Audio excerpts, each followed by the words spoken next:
ನಮ್ಮನ್ನು ನೋಡುವಂತೆ ಮಾಡಿದಂಥ ನಮ್ಮ ರಕ್ಷಕನು ನಮ್ಮ ಒಡೆಯನಾಗಿರುವಂಥ ಯೇಸುರಾಜನಿಗೆ ನಮ್ಮ ಹೃದಯಾಂತರಾಳದಿಂದ ಕೆಲವು ನಿಮಿಷಗಳವರೆಗೆ ಮೌನವಾಗಿರುವ ಮೂಲಕವಾಗಿ ಸ್ತೋತ್ರ ಎನ್ನುವಂಥ ಯಜ್ಞವನ್ನು ಅರ್ಪಿಸೋಣ. ಪ್ರಿಯರೇ, ರಾತ್ರಿಯ ಕಾರ್ಮೋಡ ಕತ್ತಲೆಯ ಜೀವಿತ ನಮ್ಮನ್ನು ಕವಿದರಾಗ ಈ ಒಂದು ಸುಂದರವಾದಂಥ ಉದಯ ಕಾಲವನ್ನು ನೋಡುವಂತೆ ಆತನು ಸಹಾಯ ಮಾಡಿದ್ದಾನೆ.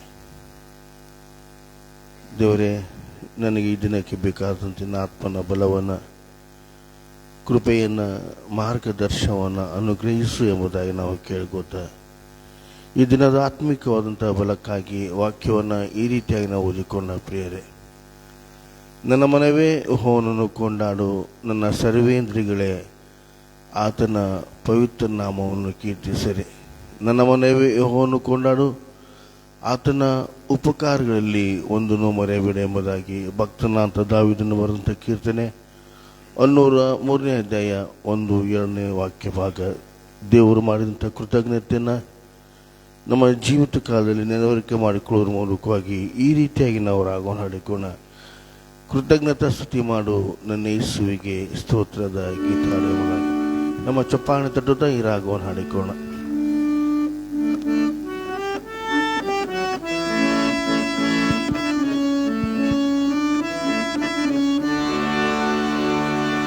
ಕೃತಜ್ಞತಾ ಸ್ತುತಿ ಮಾಡು ನನ್ನ ಯೇಸುವಿಗೆ ಸ್ತೋತ್ರದ ಗೀತೆ ಹಾಡು.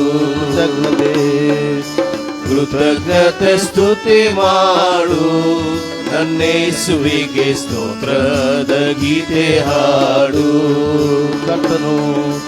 ಕರ್ತನು ಶಕ್ತನು ಪರಿಶುದ್ಧನು, ಮಾತಿನಲ್ಲಿ ನಂಬಿಗಸ್ತನು. ಕರ್ತನು ಶಕ್ತನು ಪರಿಶುದ್ಧನು, ಮಾತಿನಲ್ಲಿ ನಂಬಿಗಸ್ತನು. ಕೃತಜ್ಞತಾ ಸ್ತುತಿ ಮಾಡು ನನ್ನ ಯೇಸುವಿಗೆ ಸ್ತೋತ್ರದ ಗೀತೆ ಹಾಡು. ಯೆರಿಕೋ ಗೋಡೆ ಮುಂದೆ ಬಂದರು, ಯೇಸು ನನ್ನ ಮುಂದೆ ಹೋಗುವ. ಯೆರಿಕೋ ಗೋಡೆ ಮುಂದೆ ಬಂದರು, ಯೇಸು ನನ್ನ ಮುಂದೆ ಹೋಗುವ. ಹೆದರದಿರು ಕದಲದಿರು, ಮಾರ್ಗವು ತೆರೆಯುವುದು. ಹೆದರದಿರು ಕದಲದಿರು, ಮಾರ್ಗವು ತೆರೆಯುವುದು. ಕೃತಜ್ಞತಾ ಸ್ತುತಿ ಮಾಡು ನನ್ನ ಯೇಸುವಿಗೆ ಸ್ತೋತ್ರದ ಗೀತೆ ಹಾಡು. ಶರೀರ ಆತ್ಮ ಪ್ರಾಣದಲ್ಲಿಯೂ ಸೋಲುವ ಸಮಯದಲ್ಲೂ, ಶರೀರ ಆತ್ಮ ಪ್ರಾಣದಲ್ಲಿಯೂ ಸೋಲುವ ಸಮಯದಲ್ಲೂ, ಸ್ತುತಿಯೊಡನೆ ಪ್ರಾರ್ಥಿಸಲು ಆತ್ಮನ ಬಲ ಬರುವುದು. ಸ್ತುತಿಯೊಡನೆ ಪ್ರಾರ್ಥಿಸಲು ಆತ್ಮನ ಬಲ ಬರುವುದು. ಕೃತಜ್ಞತಾ ಸ್ತುತಿ ಮಾಡು ನನ್ನ ಯೇಸುವಿಗೆ ಸ್ತೋತ್ರದ ಗೀತೆ ಹಾಡು. ಶತ್ರುವಿನ ಸೇನೆ ನಿನ್ನ ಮುತ್ತಲು, ಶಿಲುಬೆಯ ನೆರಳುಂಟು. ಶತ್ರುವಿನ ಸೇನೆ ನಿನ್ನ ಮುತ್ತಲು, ಶಿಲುಬೆಯ ನೆರಳುಂಟು. ಹಾಡೋಣ ಸ್ತುತಿಸೋಣ, ಸ್ತುತಿಯಿಂದ ಜಯವಾಗುವುದು. ಹಾಡೋಣ ಸ್ತುತಿಸೋಣ, ಸ್ತುತಿಯಿಂದ ಜಯವಾಗುವುದು. ಕೃತಜ್ಞತ ಸ್ತುತಿ ಮಾಡು, ನನ್ನೇಸುವಿಗೆ ಸ್ತೋತ್ರದ ಗೀತೆ ಹಾಡು. ಕೃತಜ್ಞತ ಸ್ತುತಿ ಮಾಡು, ನನ್ನೇಸುವಿಗೆ ಸ್ತೋತ್ರದ ಗೀತೆ ಹಾಡು.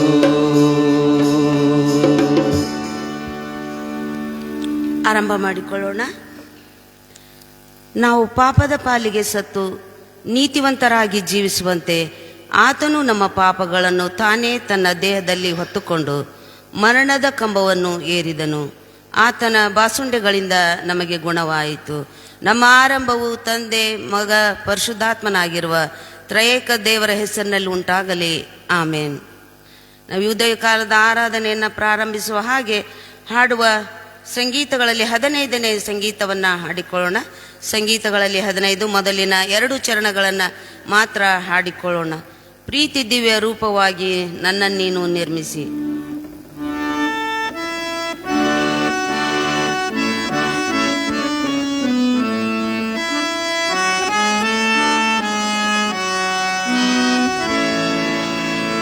ಪ್ರೀತಿ ದಿವ್ಯ ರೂಪವಾಗಿ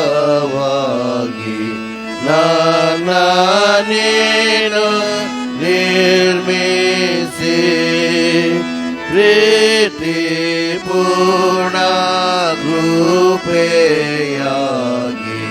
ವಿಧಾನ ನೆತ್ತಿದಿ. ಪ್ರೀತಿ ಸರ್ವಕಾಲಕ್ಕೆ ದಾಸನಾದೆ ನೀನಾಗೆ. ಪ್ರೀತಿ ನನ್ನನಾಗೀಗ ಆದುಕೊಂಡೆ ಪ್ರೀತಿಯೇ. ಪ್ರೀತಿ ಬಂದು ದೀವಾದೀನ ನನ್ನ ಹಾಗೆ ಹುಟ್ಟಿದೆ.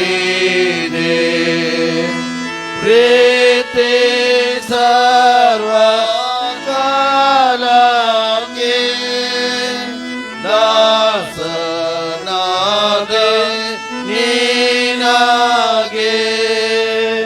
ಪ್ರೀತಿ ನೀನು ಪೂಜೆಯಾಲಿ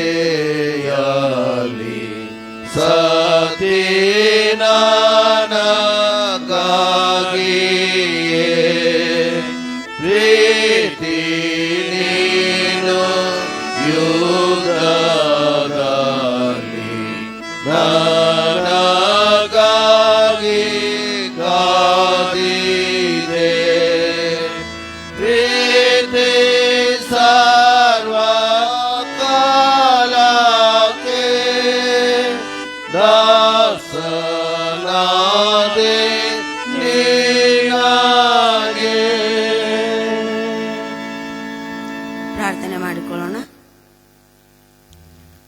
ಕೃಪೆಗಳಲ್ಲಿ ಐಶ್ವರ್ಯಭರಿತನಾದ ನನ್ನ ಸ್ವರ್ಗೀಯ ತಂದೆಯಾದ ದೇವರೇ, ಅಪ್ಪ ಸ್ವಾಮಿ, ಈ ನೂತನ ದಿನದ ಬೆಳಗಿನ ಜಾವದಲ್ಲಿ ಕರ್ತನೆ ನಿನ್ನ ಶ್ರಮೆ, ಮರಣ, ಪುನರುತ್ಥಾನ ಧ್ಯಾನಗಳನ್ನು ಮಾಡುವಂಥ ಒಂದು ಸೌಭಾಗ್ಯವನ್ನು ನನಗೂ ನಮ್ಮೆಲ್ಲರಿಗೂ ದಯಪಾಲಿಸಿಕೊಟ್ಟಿದ್ದೀಪ. ನಿನಗೆ ಸ್ತೋತ್ರ. ತಿರುಗಿ ಕರ್ತನೆ ತಂದೆಯಾದ ದೇವರೇ, ನೂತನ ದಿನವನ್ನು ನೋಡುವಂಥ ಒಂದು ಸೌಭಾಗ್ಯವನ್ನು ಕೂಡ ನಮ್ಮ ಜೀವಿತಕ್ಕೆ ಒದಗಿಸಿಕೊಟ್ಟಿದ್ದಿ. ರಾತ್ರಿ ಸುಖಕರವಾದ ನಿದ್ರೆಯನ್ನು ಕೊಟ್ಟು ಎಲ್ಲ ಕೇಡುಗಂಡಾಂತರಗಳಿಂದ ತಪ್ಪಿಸಿ ಕಾಪಾಡಿ ದೇವರೇ, ಅಪ್ಪ ಸ್ವಾಮಿ, ನಿನ್ನ ಆಲಯದಲ್ಲಿ ತಿರುಗಿ ಸೇರಿ ಬರೋದಕ್ಕೆ ಕೊಟ್ಟಂಥ ಕೃಪೆಗಾಗಿ ಸ್ತೋತ್ರ. ಈ ಶ್ರಮೆ, ಮರಣ, ಪುನರುತ್ಥಾನ ಧ್ಯಾನಗಳಲ್ಲಿ ಕರ್ತನೆ ಬೆಳಗ್ಗೆ ಸಾಯಂಕಾಲ ಬಿತ್ತರಿಸಲ್ಪಡುವಂಥ ಈ ನಿನ್ನ ಜೀವವುಳ್ಳ ವಾಕ್ಯವನ್ನು ದೇವರೇ ಕರ್ತನೆ ನಾವು ಕೇಳುವುದ್ರು ಮಾತ್ರವಲ್ಲ ಕರ್ತನೆ, ಅದನ್ನು ನಮ್ಮ ಜೀವಿತದಲ್ಲಿ ಅಳವಡಿಸಿಕೊಂಡು ನಡೆಯುವುದಕ್ಕೆ ನಿನ್ನ ಕೃಪೆಯನ್ನು ಅನುಗ್ರಹಿಸು ಸ್ವಾಮಿ. ಅಪ್ಪ ಕರ್ತನೆ, ಇಲ್ಲಿ ಬಂದು ನಿನ್ನ ವಾಕ್ಯವನ್ನು ಬಿತ್ತುವಂತೆ ಎಲ್ಲ ನಿನ್ನ ಸೇವಕ ಸೇವಕಿಯರನ್ನು ಕರ್ತನೆ ನಿನ್ನ ಘನಸ್ಥಕ್ಕೆ ಒಪ್ಪಿಸಿಕೊಡ್ತೇನೆ ಸ್ವಾಮಿ. ಅವರು ಬಿತ್ತಿದಂಥ ಬೀಜ ಎಂದಿಗೂ ನಿರರ್ಥಕವಾಗುವುದಿಲ್ಲ ಎಂಬುದಾಗಿ ಹೇಳಿದ್ಯಲ್ಲ ಸ್ವಾಮಿ. ದೇವರೇ, ಅದು ಮುಂದಣ ದಿನಗಳಲ್ಲಿ 30ರಷ್ಟು 60ರಷ್ಟು 100ರಷ್ಟು ಕರ್ತನೆ ಫಲ ಕೊಡುವಂತೆ ಸಹಾಯ ಮಾಡು ಸ್ವಾಮಿ.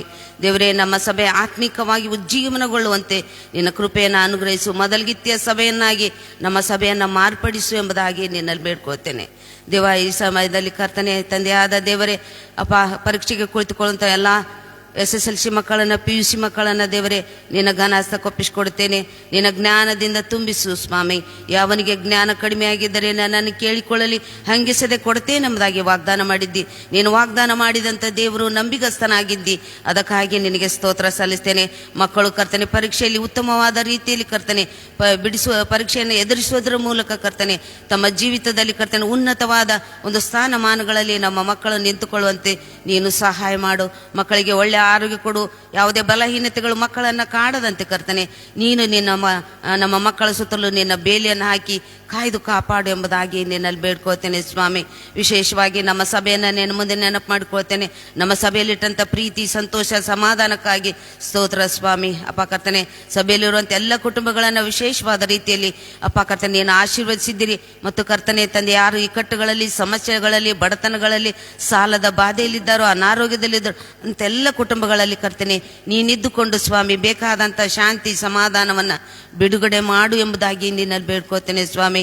ನಮ್ಮ ಸಭೆ ಆತ್ಮಿಕವಾಗಿ ಉಜ್ಜೀವನ ಹೊಂದುವಂತೆ ಕರ್ತನೆ ಪ್ರತಿಯೊಂದು ಕುಟುಂಬಗಳಲ್ಲಿ ನಿನ್ನ ಭಕ್ತಿಯ ಸಂಜೀವನ ಆಗುವ ಹಾಗೆ ನಿನ್ನ ಕೃಪೆಯನ್ನು ಕೊಟ್ಟು ನಡೆಸು ಎಂಬುದಾಗಿ ನಿನ್ನಲ್ಲಿ ಬೇಡ್ಕೊಳ್ತೇನೆ ಸ್ವಾಮಿ. ದೇವ ವಿಶೇಷವಾಗಿ ಕರ್ತನೆ ದೇಶದಲ್ಲಿ ಉಂಟಾಗಿರುವಂಥ ಯುದ್ಧದ ಭೀತಿಯಿಂದ ದೇವರೇ ಬಿಡುಗಡೆಗೊಳಿಸಪ್ಪ. ಅನೇಕರು ಯುದ್ಧದಲ್ಲಿ ಸ್ವಾಮಿ ಕರ್ತನೆ ಅಪ್ಪ ಪ್ರಿಯರನ್ನು ಕಳೆದುಕೊಂಡಿದ್ದಾರೆ, ಮನೆಗಳನ್ನು ಕಳೆದುಕೊಂಡಿದ್ದಾರೆ. ದೇವರೇ ಆಗುವಂಥ ಆರ್ಥಿಕ ಪರಿಸ್ಥಿತಿಯನ್ನು ಕರ್ತನೆ ಇದರಿಂದ ನಮ್ಮನ್ನು ಬಿಡುಗಡೆಗೊಳಿಸು ಸ್ವಾಮಿ.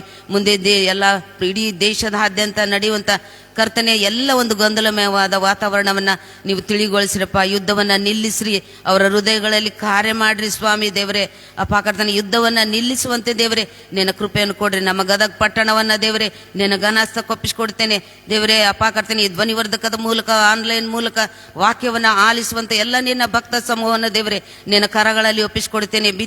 ವಾಕ್ಯವನ್ನು ಕೇಳುವುದರ ಮೂಲಕ ಅವರ ಜೀವಿತಗಳು ಬದಲಾವಣೆಯ ಒಂದು ಪರಿವರ್ತನೆಯ ಜೀವಿತಕ್ಕೆ ನಡೆಸು ಎಂಬುದಾಗಿ ನಿನ್ನಲ್ಲಿ ಬೇಡ್ಕೋತೇನೆ. ಇದೇ ಕಾಲದಲ್ಲಿ ಸೇರಿ ಬಂದಂತೆ ಎಲ್ಲ ನಿನ್ನ ಭಕ್ತರನ್ನ ದೇವರೇ ನಿನ್ನ ಘನಹಸ್ತಕ್ಕೆ ಒಪ್ಪಿಸಿಕೊಡುತ್ತೇನೆ. ಯಾರ್ಯಾರು ಸ್ವಾಮಿ ಕರ್ತನೆ ಯಾವ ಒಂದು ಚಿಂತೆ, ದುಃಖ, ವೇದನೆಯಿಂದ ಬಂದಿದ್ದಾರೆ ಅವರೆಲ್ಲ ಒಂದು ಕರ್ತನೆ ಅಪ್ಪ ಸ್ವಾಮಿ ನಿನ್ನ ಸನ್ನಿಧಾನದಲ್ಲಿ ಅವೆಲ್ಲವುಗಳಿಗೆ ಬಿಡುಗಡೆಯನ್ನು ಕೊಡು ಸ್ವಾಮಿ. ದೇವರೇ 46 ದಿನಗಳು ಮಾತ್ರವಲ್ಲ ಕರ್ತನೆ ನಮ್ಮ ಜೀವಿತದುದ್ದಕ್ಕೂ ನಿನ್ನೊಟ್ಟಿಗೆ ನಮ್ಮ ಜೀವಿತ ಕಾಲವನ್ನು ಕಳೆಯಲಿಕ್ಕಾಗೋ ಹಾಗೆ ನಿನ್ನ ಕೃಪೆ ಕೊಟ್ಟು ನಡೆಸು ಎಂಬುದಾಗಿ ಬೇಡ್ಕೊಳ್ತೇನೆ ಸ್ವಾಮಿ. ದೇವರೇ ಈ ಸಮಯದಲ್ಲಿ ಕರ್ತನೆ ನಿನ್ನ ವಾಕ್ಯ ಸಂದೇಶವನ್ನು ಕೊಡುವಂಥ ನಿನ್ನ ದಾಸನನ್ನ ನಿನ್ನ ಕರಗಳಲ್ಲಿ ಒಪ್ಪಿಸಿಕೊಡ್ತೇನೆಪ್ಪ ಸ್ವಾಮಿ. ದೇವರೇ ನಿನ್ನ ಶಿಲುವೆ ಅಡಿದಾವರೆಯಲ್ಲಿ ಬಚ್ಚಿಟ್ಟುಕೊಂಡು ಅವರ ಮೂಲಕ ಬರುವಂಥ ಕರ್ತನೆ ಅಪ್ಪ ಜೀವವುಳ್ಳ ವಾಕ್ಯಗಳು ಜನರ ಹೃದಯದಲ್ಲಿ ಕಾರ್ಯ ಮಾಡಲಿ ಸ್ವಾಮಿ. ಬಲದಿಂದಲ್ಲ, ಪರಾಕ್ರಮದಿಂದಲ್ಲ ಸ್ವಾಮಿ, ನಿನ್ನ ಆತ್ಮನ ಮೂಲಕ ನಿನ್ನ ಮಗನನ್ನು ಅಭಿಷೇಕಿಸಿ ಅಪ್ಪ ಕರ್ತನೆ ನೀನು ಮಾತನಾಡು ಸ್ವಾಮಿ. ನಮ್ಮ ಕಿವಿಗಳನ್ನು ಕೇಳುವುದಕ್ಕೆ ತೆರೆ ಮಾಡು, ಗ್ರಹಿಸಿಕೊಳ್ಳುವಂಥ ಆತ್ಮನನ್ನು ಕೊಟ್ಟು ನಮ್ಮನ್ನು ನಡೆಸು ಎಂಬುದಾಗಿ ಬೇಡ್ಕೊಳ್ತೇನೆ ಸ್ವಾಮಿ. ಹೀಗೆ ಕರ್ತನೆ ನಾವು ಬೇಡಿಕೊಳ್ಳುವುದು ಬಹಳ ಉಂಟು ಸ್ವಾಮಿ. ನಾವು ಬೇಡುವುದಕ್ಕಿಂತಲೂ ಗ್ರಹಿಸುವುದಕ್ಕಿಂತಲೂ ಅತ್ಯಧಿಕವಾದದ್ದನ್ನು ಕೊಡಲು ಶಕ್ತನಾದ ದೇವರೇ, ಘನತೆ, ಮಾನ, ಮಹಿಮೆ ನಿಮಗೆ ಸಲ್ಲಿಸುತ್ತಾ ಯೇಸು ನಾಮದಲ್ಲಿ ದೀನತೆಯಿಂದ ಬೇಡಿಕೊಂಡು ಹೊಂದಿದ್ದೇನೆ ನನ್ನ ತಂದೆಯೇ, ಆಮೇನ್ ಆಮೇನ್. ನಾವು ಹಾಗೆ ಆರಾಧನೆಯನ್ನು ಮುಂದುವರಿಸುವ ಹಾಗೆ ಪರದೆಯ ಮೇಲೆ ಮೂಡಿ ಬರುವಂತಹ ಹಾಡನ್ನ ಹಾಡಿಕೊಳ್ಳೋಣ. ಕರ್ತನ ಸ್ತುತಿಸಿರಿ, ಆತನ ಕೃಪೆಯು ಎಂದು ಇರುವುದು ಎಂಬ ಹಾಡನ್ನು ಹಾಡಿಕೊಳ್ಳೋಣ.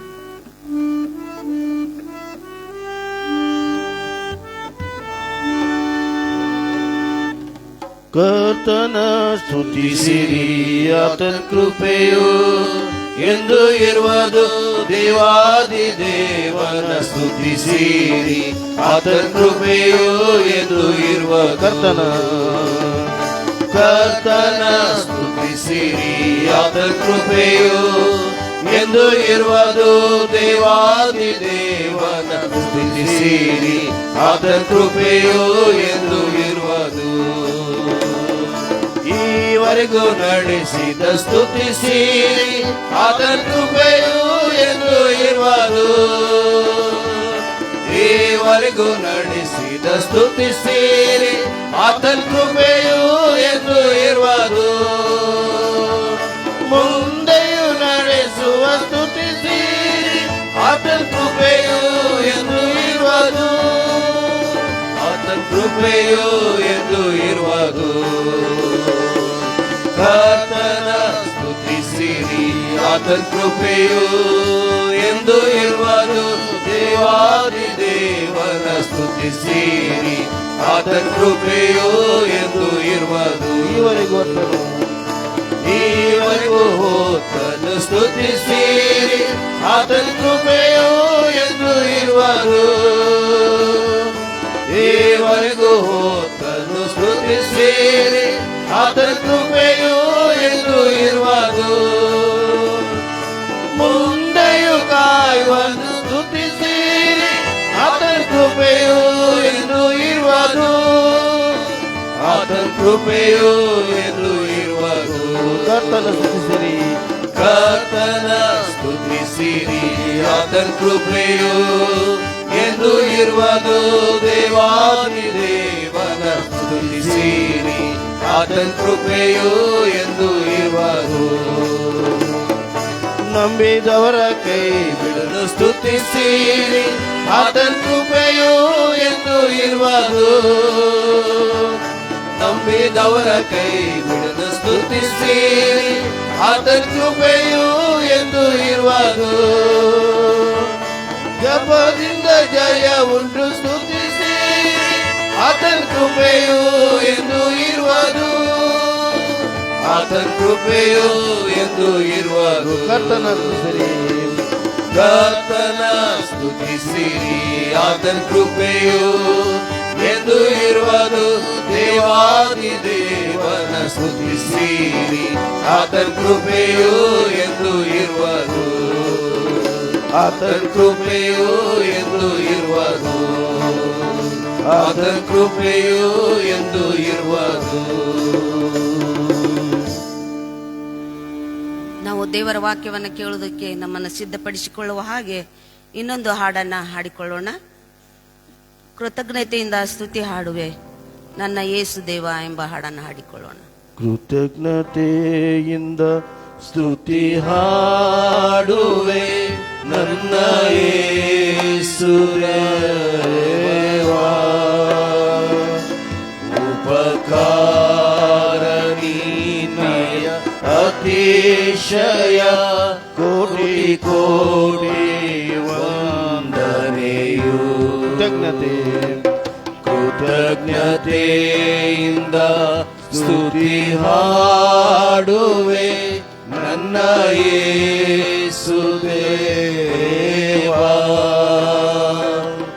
ಉಪಕಾರ ನಿನ್ನಯ ಅತಿಶಯ ಕೋಟಿ ಕೋಟಿ ವಂದನೆಯು. ಯೋಗ್ಯತೆ ಇಲ್ಲದಂತ ನಾನು ನಿನ್ನ ಕೃಪೆಯಿಂದ ಪ್ರೀತಿಸಿದೆ.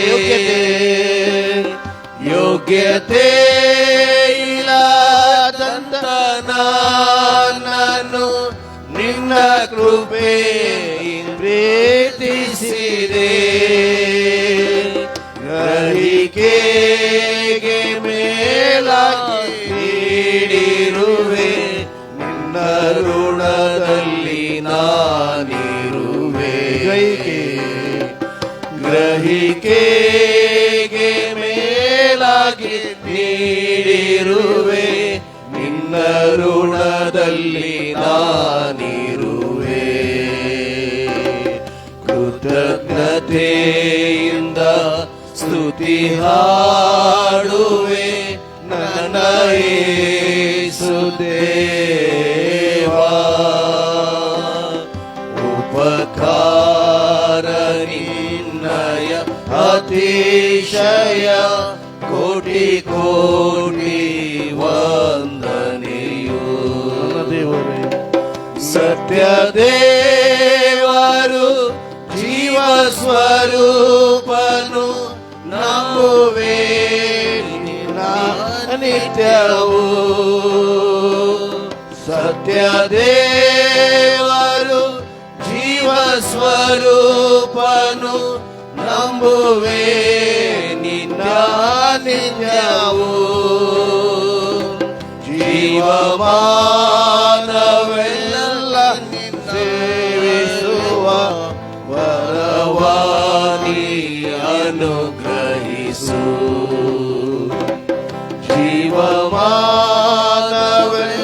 ನಿನ್ನ ಸೇವಿಸುವ ವರವಾನಿ ಕೃತಜ್ಞತೆಯಿಂದ ಸ್ತುತಿ ಹಾಡುವೆ ನನ್ನ ಯೇಸು ದೇವಾ. ಉಪಕಾರ ನಿನ್ನಯ ಅತಿಶಯ ಕೋಟಿ ಕೋಟಿ ವಂದನೆ. ಉಪಕಾರ ನಿನ್ನಯ ಅತಿಶಯ ಕೋಟಿ ಕೋಟಿ ವಂದನೆಯೋ.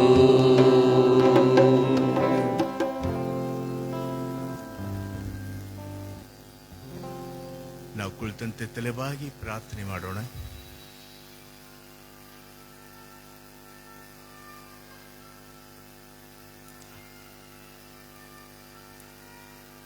ಸರ್ವಶಕ್ತನು ನಿತ್ಯನೂ ಆದಂಥ ಯೇಸು ಕ್ರಿಸ್ತನಲ್ಲಿ ಅತಿ ಪ್ರೀತಿಯುಳ್ಳ ತಂದೆಯಾದ ದೇವರೇ,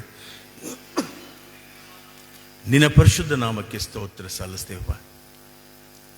ಕರ್ತ, ಈ ನಿನ್ನ ಶ್ರಮ ಮರಣ ಧ್ಯಾನಗಳ ಈ ಬೆಳಗಿನ ಆರಾಧನೆಯಲ್ಲಿ ಸ್ವಾಮಿ ಕರ್ತ, ನಿನ್ನ ಸಾನ್ನಿಧ್ಯದಲ್ಲಿ ನಿಂತುಕೊಂಡು ಸ್ವಾಮಿ ಕರ್ತ, ನಿನ್ನನ್ನು ಸ್ತುತಿಸಲಿಕ್ಕೂ ನಿನ್ನನ್ನು ಆರಾಧಿಸಲಿಕ್ಕೂ ಕೃಪೆ ಮಾಡಿದ ಆತನೇ ನಿನಗೆ ಸ್ತೋತ್ರ ಸಲ್ಲಿಸ್ತೇವಪ್ಪ. ಎಂಥ ಕೃಪೆಯನ್ನು ನಮಗೆ ದಯಪಾಲಿಸಿದ್ದಿ ಕರ್ತ. ಹೌದು ಸ್ವಾಮಿ ಕರ್ತನೆ, 2000 ವರ್ಷಗಳು ಗತಿಸಿ ಹೋದವಪ್ಪ. ನಮಗೋಸ್ಕರ ನೀನು ಶಿಲುಬೆ ಮೇಲೆ ನಿನ್ನ ಪ್ರಾಣವನ್ನೇ ಅರ್ಪಿಸಿದಿ. ನಮಗೋಸ್ಕರ ಸ್ವಾಮಿ ಯಜ್ಞಾರ್ಪಿತನಾಗಿದೆಯಪ್ಪ. ಹೌದು ಕರ್ತನೆ, ನಾವು ಪಾಪಿಗಳಾಗಿದ್ದೇವೆ, ಅಯೋಗ್ಯರಾಗಿದ್ದೇವಪ್ಪ. ತಂದೆಯ ಕೋಪದಿಂದ ತಪ್ಪಿಸೋದಕ್ಕೋಸ್ಕರ ನಿನ್ನನ್ನೇ ನೀನು ಬಲಿಯಾಗಿ ಅರ್ಪಿಸಿದೆಯಲ್ಲ, ನಿನ್ನನ್ನು ಸ್ಮರಿಸ್ಕೊಳ್ತೇವೆ ಸ್ವಾಮಿ, ನಿನ್ನನ್ನು ಕೊಂಡಾಡ್ತೇವೆ ಕರ್ತನೆ. ಕರ್ತ, ನೀನೊಬ್ಬನೇ ಸ್ವಾಮಿ ಮನುಷ್ಯರಿಗೋಸ್ಕರ ಪ್ರಾಣ ಕೊಟ್ಟಂಥ ದೇವರು. ಹೌದು ಕರ್ತನೆ ಸ್ವಾಮಿ, ಇವತ್ತು ಕೂಡ ನೀನು ನಮ್ಮ ಮಧ್ಯದಲ್ಲಿ ಇದ್ದೀ ಎಂಬ ವಿಶ್ವಾಸದಿಂದ ಕರ್ತನೆ ನಾವು ಬದುಕುವವರಾಗಿದ್ದೇವಪ್ಪ. ಕರ್ತನೆ, ನಿನ್ನ ಆಲಯದಲ್ಲಿ ಸೇರಿ ಬಂದಂಥ ನಿನ್ನ ಭಕ್ತ ಸಮೂಹವನ್ನು ಆಶೀರ್ವಹಿಸಿ ಕರ್ತನೆ. ಆಸಕ್ತಿಯಿಂದ ನಿನ್ನ ವಾಕ್ಯಗಳನ್ನು ಕೇಳಲಿಕ್ಕೆ ದಾಹವುಳ್ಳವರಾಗಿ ಬಂದಿದ್ದಾರೆ ಸ್ವಾಮಿ, ಆಶೀರ್ವಹಿಸು. ಮನೆಯಲ್ಲಿ ಕುಳಿತುಕೊಂಡು ಕೇಳಿಸ್ಕೊಳ್ತಾ ಇರುವಂಥವ್ರು, ಆನ್ನಲ್ಲಿ ಕೇಳಿಸ್ಕೊಳ್ತಾ ನೋಡ್ತಾ ಇರುವಂಥವ್ರು ಎಲ್ಲರನ್ನು ನೀನು ಆಶೀರ್ವಾದ ಮಾಡ್ಕರ್ತೇನೆ ಯೇಸುವೆ. ಈ ವಾಕ್ಯಗಳು ಸ್ವಾಮಿ ಮಾತನಾಡುವಂಥವ್ನು ನಾನಾಗಿರದೆ ಸ್ವಾಮಿ, ಮಾತನಾಡುವಂಥವನು ನೀನೇ ಆಗಿರು ಸ್ವಾಮಿ. ಬೇಡಿದ ಪ್ರಾರ್ಥನೆಯನ್ನು ರಕ್ಷಕನಾದ ಯೇಸು ಕ್ರಿಸ್ತನ ಮುಖಾಂತರ ನಿನ್ನಲ್ಲಿ ಬೇಡಿ ಹೊಂದಿದ್ದೇವೆ ತಂದೆಯೇ, ಆಮೇನ್.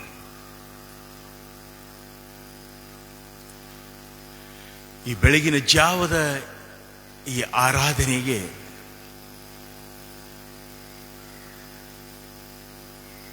ಈ ಸಮಯದಲ್ಲಿ ನಾವೊಂದು ಸ್ಥಳದಲ್ಲಿ ನಿಂತಿಕೊಳ್ಳಲಿಕ್ಕೆ ಸಹಾಯ ಮಾಡಿದಂಥ ಸರ್ವಶಕ್ತನಾದ ತಂದೆಯ ದೇವರಿಗೆ ನಾನು ಮೊದಲನೇದಾಗಿ ಕೃತಜ್ಞತೆಯನ್ನು ಸಲ್ಲಿಸುವವನಾಗಿದ್ದೇನೆ. ಎರಡನೇದಾಗಿ ಈ ಬೆಳಗಿನ ಆರಾಧನಾ ಕೂಟದ ಪ್ರತಿಯೊಂದೊಂದು ವ್ಯಕ್ತಿಗಳಿಗೂ ನಾನು ಕೃತಜ್ಞತೆಯನ್ನು ಸಲ್ಲಿಸುವವನಾಗಿದ್ದೇನೆ. ಮಾತ್ರವಲ್ಲದ ಸಭೆಯವರಾದ ತಾವೆಲ್ಲರೂ ಆಸಕ್ತಿಯಿಂದ ಆಲಯದಲ್ಲಿ ಬಂದು ವಾಕ್ಯಗಳನ್ನು ಕೇಳುವುದಕ್ಕೂ ಆರಾಧನೆಯಲ್ಲಿ ಪಾಲ್ಗೊಳ್ಳಲಿಕ್ಕೂ ಬಂದಂಥ ಪ್ರತಿಯೊಬ್ಬರಿಗೆ ನಾನು ಕೃತಜ್ಞತೆಯನ್ನು ಸಲ್ಲಿಸುವವನಾಗಿದ್ದೇನೆ. ನಾವು ಆರಾಧನೆಗೆ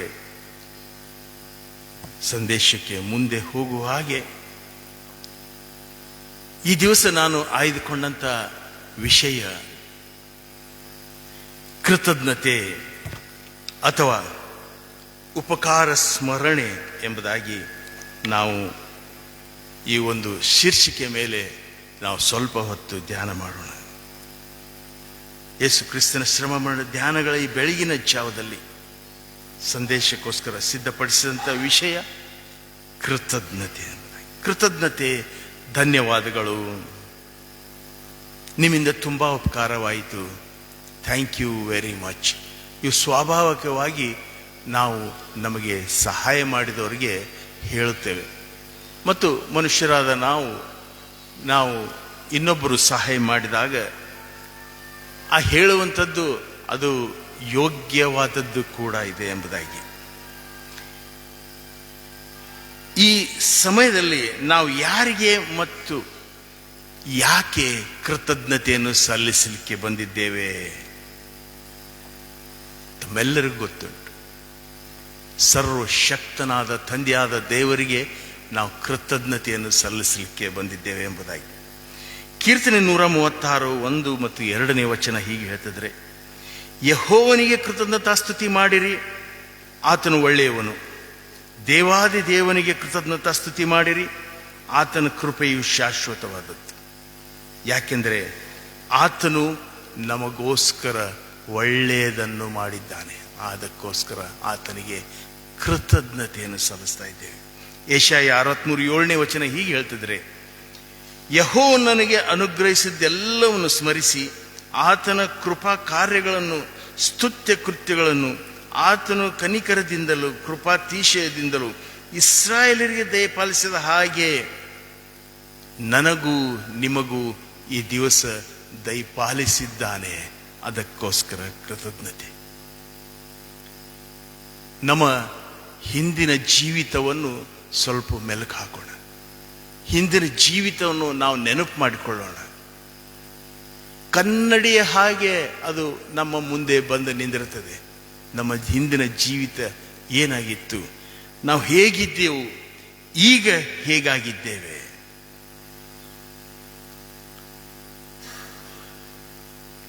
ಕಷ್ಟದ ದಿನಗಳನ್ನು ನಾವು ಬಹಳಷ್ಟು ಅನುಭವಿಸಿದ್ದೇವೆ. ದೊಡ್ಡ ಕುಟುಂಬ, ಮನೆ ತುಂಬ ಮಕ್ಕಳು, ಸಾಕಾಗದ ಸಂಬಳ, ಇಂತಹ ಸ್ಥಿತಿಗಳಿಂದ ನಾವು ಪಾರಾಗಿ ಬಂದು ಒಂದು ಸ್ಥಿತಿವಂತರಾಗಿ ಈ ದಿವಸ ನಾವು ಇಲ್ಲಿ ಇರುವುದಕ್ಕೆ ಕರ್ತನಿಗೆ ನಾವು ಕೃತಜ್ಞತೆಯನ್ನು ಸಲ್ಲಿಸಬೇಕು. ಹಾಗಾದರೆ ನಮ್ಮನ್ನು ಸಾಕಿ ಸಲುಹಿದ ಸರ್ವಶಕ್ತನಾದ ದೇವರಿಗೆ ನಾವು ಎಷ್ಟರ ಮಟ್ಟಿಗೆ ಕೃತಜ್ಞರಾಗಿದ್ದೇವೆ ಎಂಬುದನ್ನು ನಾವು ನೋಡುವಾಗ ಅದಕ್ಕೆ ಪರಿಯೇ ಇಲ್ಲ. ಹಳೆಯದನ್ನು ಮರೆತು ಬಿಡ್ರಿ ಎಂಬುದಾಗಿ ನಮಗೆ ಸತ್ಯವೇದ ಹೇಳ್ತದೆ. ಯಾವುದನ್ನು ಪ್ರಿಯರೇ? ಬೇಡವಾದ ಸಂಗತಿಗಳನ್ನು ನಾವು ಮರಿಬೇಕು. ಆತನು ಮಾಡಿದಂಥ ಉಪಕಾರಗಳನ್ನು ನಾವು ಎಂದಿಗೂ ಮರೆಯಬಾರದು. ಆತನು ನಮ್ಮನ್ನು ಸಲುಹಿದ್ದಾನೆ, ನಮ್ಮನ್ನು ಕೈ ಹಿಡಿದು ನಡೆಸಿದ್ದಾನೆ.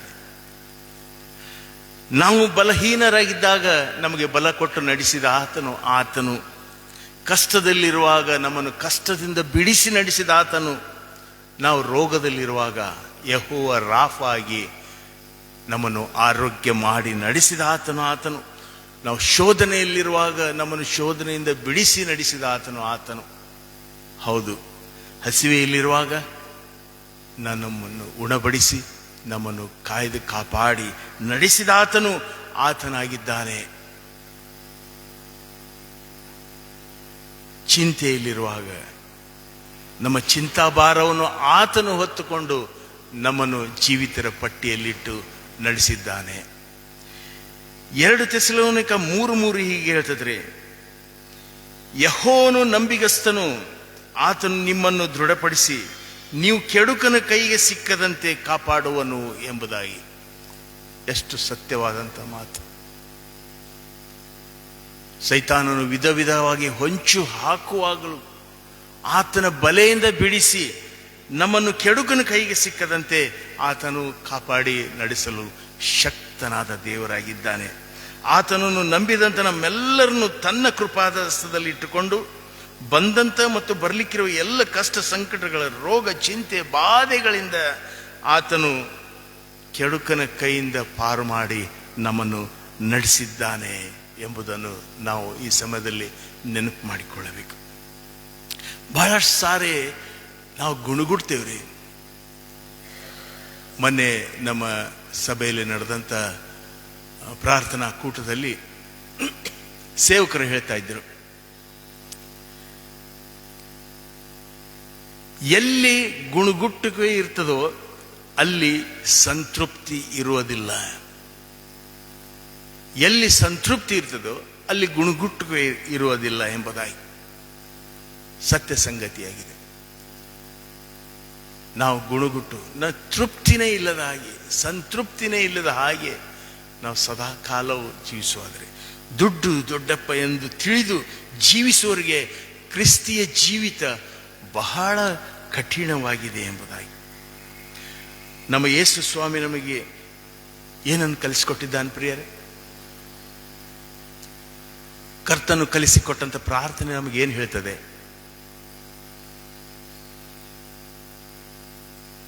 ನಮ್ಮ ಅನುದಿನದ ಆಹಾರವನ್ನು ಈ ಹೊತ್ತು ನಮಗೆ ದಯಪಾಲಿಸಿಕೊಡು. ನಮ್ಮ ಒಂದು ವರ್ಷದ ಆಹಾರವನ್ನು ನಮಗೆ ದಯಪಾಲಿಸಿಕೊಡು ಅನ್ನಲಿಲ್ಲ. ನಮ್ಮ ಒಂದು ತಿಂಗಳದ ಆಹಾರವನ್ನು ನಮಗೆ ಒದಗಿಸಿಕೊಡು ಅನ್ನಲಿಲ್ಲ. ನಮ್ಮ ಅನುದಿನ ಆಹಾರವನ್ನು ಈ ಹೊತ್ತು ದಯಪಾಲಿಸಿಕೊಡು ಎಂಬುದಾಗಿ ನಮಗೆ ಕಲಿಸಿಕೊಟ್ಟಿದ್ದಾನೆ. ಆದ್ದರಿಂದ ಕ್ರೈಸ್ತರಾದ ನಾವು ಅನುದಿನದ ಆಹಾರಕ್ಕೆ, ಡೈಲಿ ಬ್ರೆಡ್ಡಿಗೆ ಮಾತ್ರ ನಾವು ಯೋಗ್ಯರು ಎಂಬುದಾಗಿ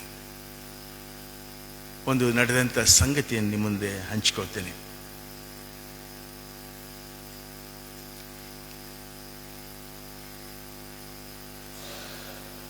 ನಾವು ಯೌವನಸ್ಥರಿದ್ದಾಗ ನಮ್ಮನ್ನು ಆತ್ಮೀಯ ರೀತಿಯಲ್ಲಿ ನಡೆಸಿದಂಥ ಸೇವಕರೊಬ್ಬರು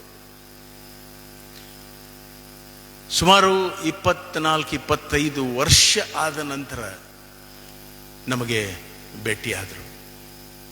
ಬಹಳ ಖುಷಿ. ಅವ್ರು ನೋಡಿದ್ರೆ ನಮಗೂ ಖುಷಿ ಆಯಿತು, ನಮ್ಮನ್ನು ನೋಡಿ ಅವ್ರಿಗೂ ಖುಷಿ ಆಯಿತು. ಎಲ್ಲ ಮಕ್ಕಳು ಹೆಂಗ ಏನು ಏನು ಎಲ್ಲ ಮಾತಾಡಿದ್ದೀವಿ. ನಂತರ ಒಂದು ಮಾತು ಕೇಳಿದ್ರಿ ಅವರು, ಚಮಣ ಮತ್ತು ಆಸ್ತಿ ಪಾಸ್ತಿ ಮಾಡ್ಕೊಂಡು ಇಲ್ಲಪ್ಪ ಅಂತಂದರು. ಒಂದು ಸೆಕೆಂಡ್ ಸುಮ್ಮನೆ ನಿಂತು ಬಿಟ್ರೆ ನಾನು, ಏನಪ್ಪ ಇವರು ಈ ರೀತಿಯಾಗಿ ಕೇಳ್ತಾರಲ್ಲ. ಪಾಸ್ಟರ್, ನೀವು ನಮಗೆ ಆರಂಭದಲ್ಲೇ ನೀವು ನಮಗೆ ಆ ರೀತಿ ಕಲಿಸ್ಲಿಲ್ಲ. ನೀವು ನಮಗೆ ಕಲಿಸಿದ್ದು ಅನುದಿನದ ಆಹಾರದ ವಿಷಯವಾಗಿ ಕಲಿಸ್ಕೊಟ್ರಿ. ಅದರಿಂದ ನಾವು ಅನುದಿನದ ಆಹಾರವನ್ನು ಫಾಲೋ ಮಾಡ್ಕೊಂಡು ಬಂದೇವ್ರಿ, ಯಾವ ಆಸ್ತಿ ಪಾಸ್ತಿ ಮಾಡಲಿಲ್ಲರಿ. ಅದು ಹಂಗಲ್ರಿ ಅಂತ. ಇನ್ನೊಬ್ಬ ನಮ್ಮ ದೊಡ್ಡ ವ್ಯಕ್ತಿ ರೀ, ಸಾಕಷ್ಟು ಆಸ್ತಿ ಪಾಸ್ತಿ ಇದೆ, ಎಲ್ಲವನ್ನು ಮಾಡಿಕೊಂಡ್ರು, ಎಲ್ಲವೂ ಇದೆ. ಅವರು ಮಾತನಾಡುವಾಗ ಅವರ ಮಾತುಗಳನ್ನು ಕೇಳಿಸ್ಕೊಳ್ಬೇಕನ್ನಿಸ್ತಿತ್ತು. ಅಂಥ ಒಬ್ಬ ವ್ಯಕ್ತಿ, ಚಮಣ ನಾವು ಅನುದಿನದ ಆಹಾರಕ್ಕೆ ಯೋಗ್ಯರಪ್ಪ, ನಾವು ದಿನಾ ದುಡಿದು ದಿನಾ ತಿನ್ನಬೇಕು. ಪ್ರೀತಿಯುಳ್ಳ ಸಹೋದರ ಸಹೋದರಿ, ಯಾರನ್ನು ನಂಬ್ತೀರಿ? ಆಧ್ಯಾತ್ಮಿಕ ಜೀವಿತದಲ್ಲಿ ನಮ್ಮನ್ನು ನಡೆಸಿದಂಥ, ಅವರ ಸನ್ಮಾರ್ಗದಲ್ಲಿ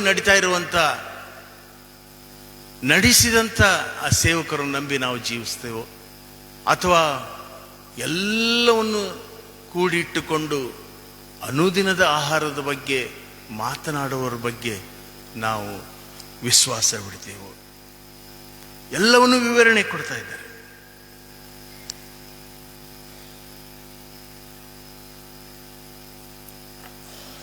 ಅದಕ್ಕೆ ದೇವರ ವಾಕ್ಯ ನಮಗೆ ಈ ರೀತಿಯಾಗಿ ಹೇಳ್ತದ್ರಿ. ಕೀರ್ತನೆ 146 3ನೇ ವಚನ, ಮಾನವನ್ನು ನೆಚ್ಚಬೇಡಿರಿ, ಅವನು ಸಹಾಯ ಮಾಡಲು ಶಕ್ತನಲ್ಲ ಎಂಬುದಾಗಿ. ಬಹಳಷ್ಟು ಸಾರಿ ನಮ್ಮ ವಿಶ್ವಾಸಕ್ಕೆ ಬಂದಂಥ ವಿಶ್ವಾಸಿಗಳಲ್ಲಿ ಇದೇ ಸಮಸ್ಯೆ ಆಗ್ತದ್ರಿ. ಅವರು ಮನುಷ್ಯರನ್ನು ನೋಡಿ ನಡಿಲಿಕ್ಕೆ ಹೋಗಿ ಎಡವಿ ಬಿದ್ದು ಬಿಡ್ತಾರೆ. ನಾನು ಬಹಳಷ್ಟು ಜನರಿಗೆ ಹೇಳ್ತಿರ್ತೇನೆ ರೀ, ನೋಡಪ್ಪ, ನೀ ವಿಶ್ವಾಸದೊಳಗೆ ಬಂದಿಯಲ್ಲ, ಸ್ವಾಮಿನ ನೋಡು, ಅಕ್ಕಪಕ್ಕದಲ್ಲಿರೋರನ್ನು, ನಿನಗೆ ಬೋಧನೆ ಮಾಡೋರನ್ನು ನಂಬಿ ನೀ ಜೀವಿಸ್ಬೇಡ. ನಾವು ಮನುಷ್ಯರು, ನಾವು ಬೀಳ್ತೇವೆ, ನಾವು ಯೋಗ್ಯರಲ್ಲ. ಮಾನವನು ನನ್ನ ನೆಚ್ಚಬೇಡಿರಿ, ಅವನು ಸಹಾಯ ಮಾಡಲು ಶಕ್ತನಲ್ಲ. ಈ ಸಮಯದಲ್ಲಿ ನಾವು ಅಪೊಸ್ತಲನಾದ ಪೌಲನನ್ನು ಒಂದು ಸೆಕೆಂಡ್ ನಾವು ನೆನಪು ಮಾಡ್ಕೋಬೇಕ್ರಿ. ಸ್ವಾಮಿ ಆತನನ್ನು ಸೇವೆಗೆ ಕರೆದ, ಪೌಲ ಸೇವೆಗೆ ಬಂದ, ಸೌಲನಾದಂಥವನು ಪೌಲನೂ ಆದ. ಆದರೆ ಪೌಲನು ಸರ್ವಶಕ್ತನಾದ ತಂದೆಯಾದ ದೇವರು ನನ್ನ ಜೊತೆ ಇದ್ದಾನೆ, ಆತನ ಕೃಪಾಹಸ್ತ ನನ್ನ ಮೇಲೆ ಇದೆ ಎಂಬುದಾಗಿ ಆತನು ಮನಸ್ಸಿಗೆ ಬಂದ ಹಾಗೆ ಮಾಡಿದನ? ಎಂದಿಗೂ ಮಾಡಲಿಲ್ಲ. ಆತನು ಬಹಳ ಪ್ರಯಾಸಪಟ್ಟ ದೇವರ ವಾಕ್ಯವನ್ನು ಹಳ್ಳಿಗಳಿಗೆ ಹೋಗಿ ಸಾರುವುದಕ್ಕೋಸ್ಕರ ಬಹಳ ಕಷ್ಟಪಟ್ಟ.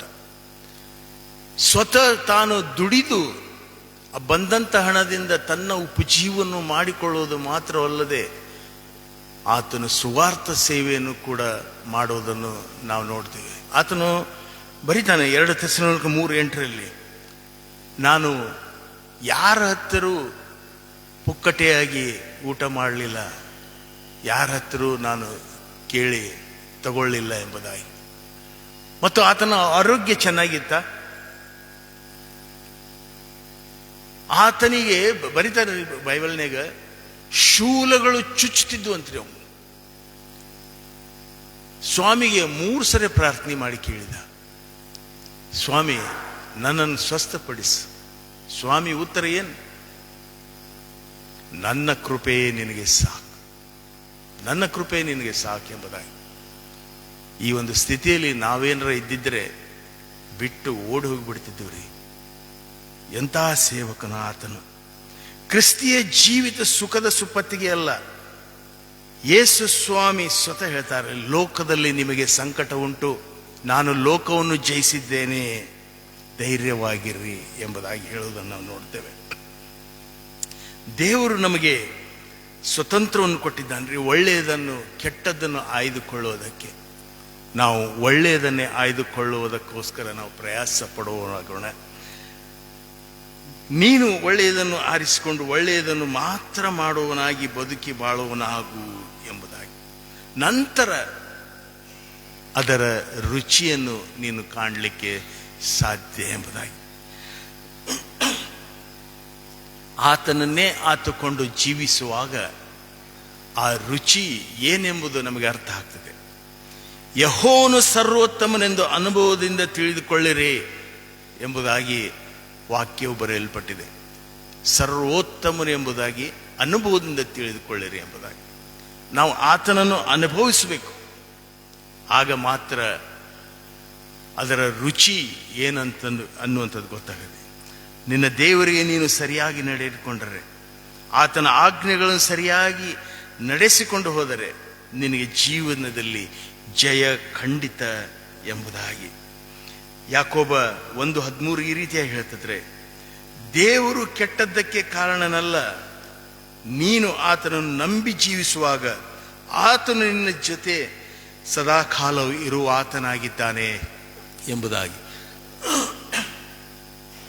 ಆತನನ್ನು ನಂಬಿ ಆತನ ಮೇಲೆ ಭಾರ ಹಾಕಿ ನಾವು ಜೀವಿಸುವಾಗ ಆತನು ನಮ್ಮನ್ನು ಕೈ ಹಿಡಿದು ನಡೆಸಲು ಆತನು ಶಕ್ತನಾಗಿದ್ದಾನೆ ಎಂಬುದಾಗಿ.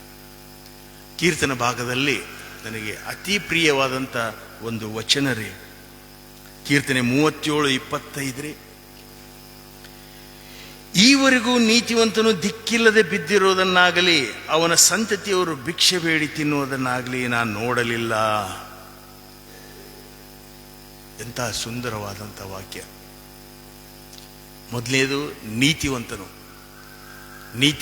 ಭಿಕ್ಷೆ ಬೇಡುವುದನ್ನು ನಾನು ನೋಡಲಿಲ್ಲ ಎಂಬುದಾಗಿ ಹೇಳ್ತಾನೆ. ಎರಡನೇದು, ಆತನ ಸಂತತಿಯವರು, ನನ್ನ ಮುತ್ತಜ್ಜ, ಅಜ್ಜ, ಅಪ್ಪ, ನಾನು, ನನ್ನ ಮಕ್ಕಳು, ಸಂತತಿಯವರು ಭಿಕ್ಷೆ ಬೇಡಿ ತಿನ್ನೋದನ್ನು ನಾನು ನೋಡಲಿಲ್ಲ ಎಂಬುದಾಗಿ. ಹೌದು, ತನ್ನ ಮಕ್ಕಳನ್ನು ಆತನು ಸದಾಕಾಲವೂ ಕರುಣಿಸಿ ಕಾಪಾಡಿ ಕೈ ಹಿಡಿದು ನಡೆಸಲು ಆತನು ಶಕ್ತನಾಗಿದ್ದಾನೆ.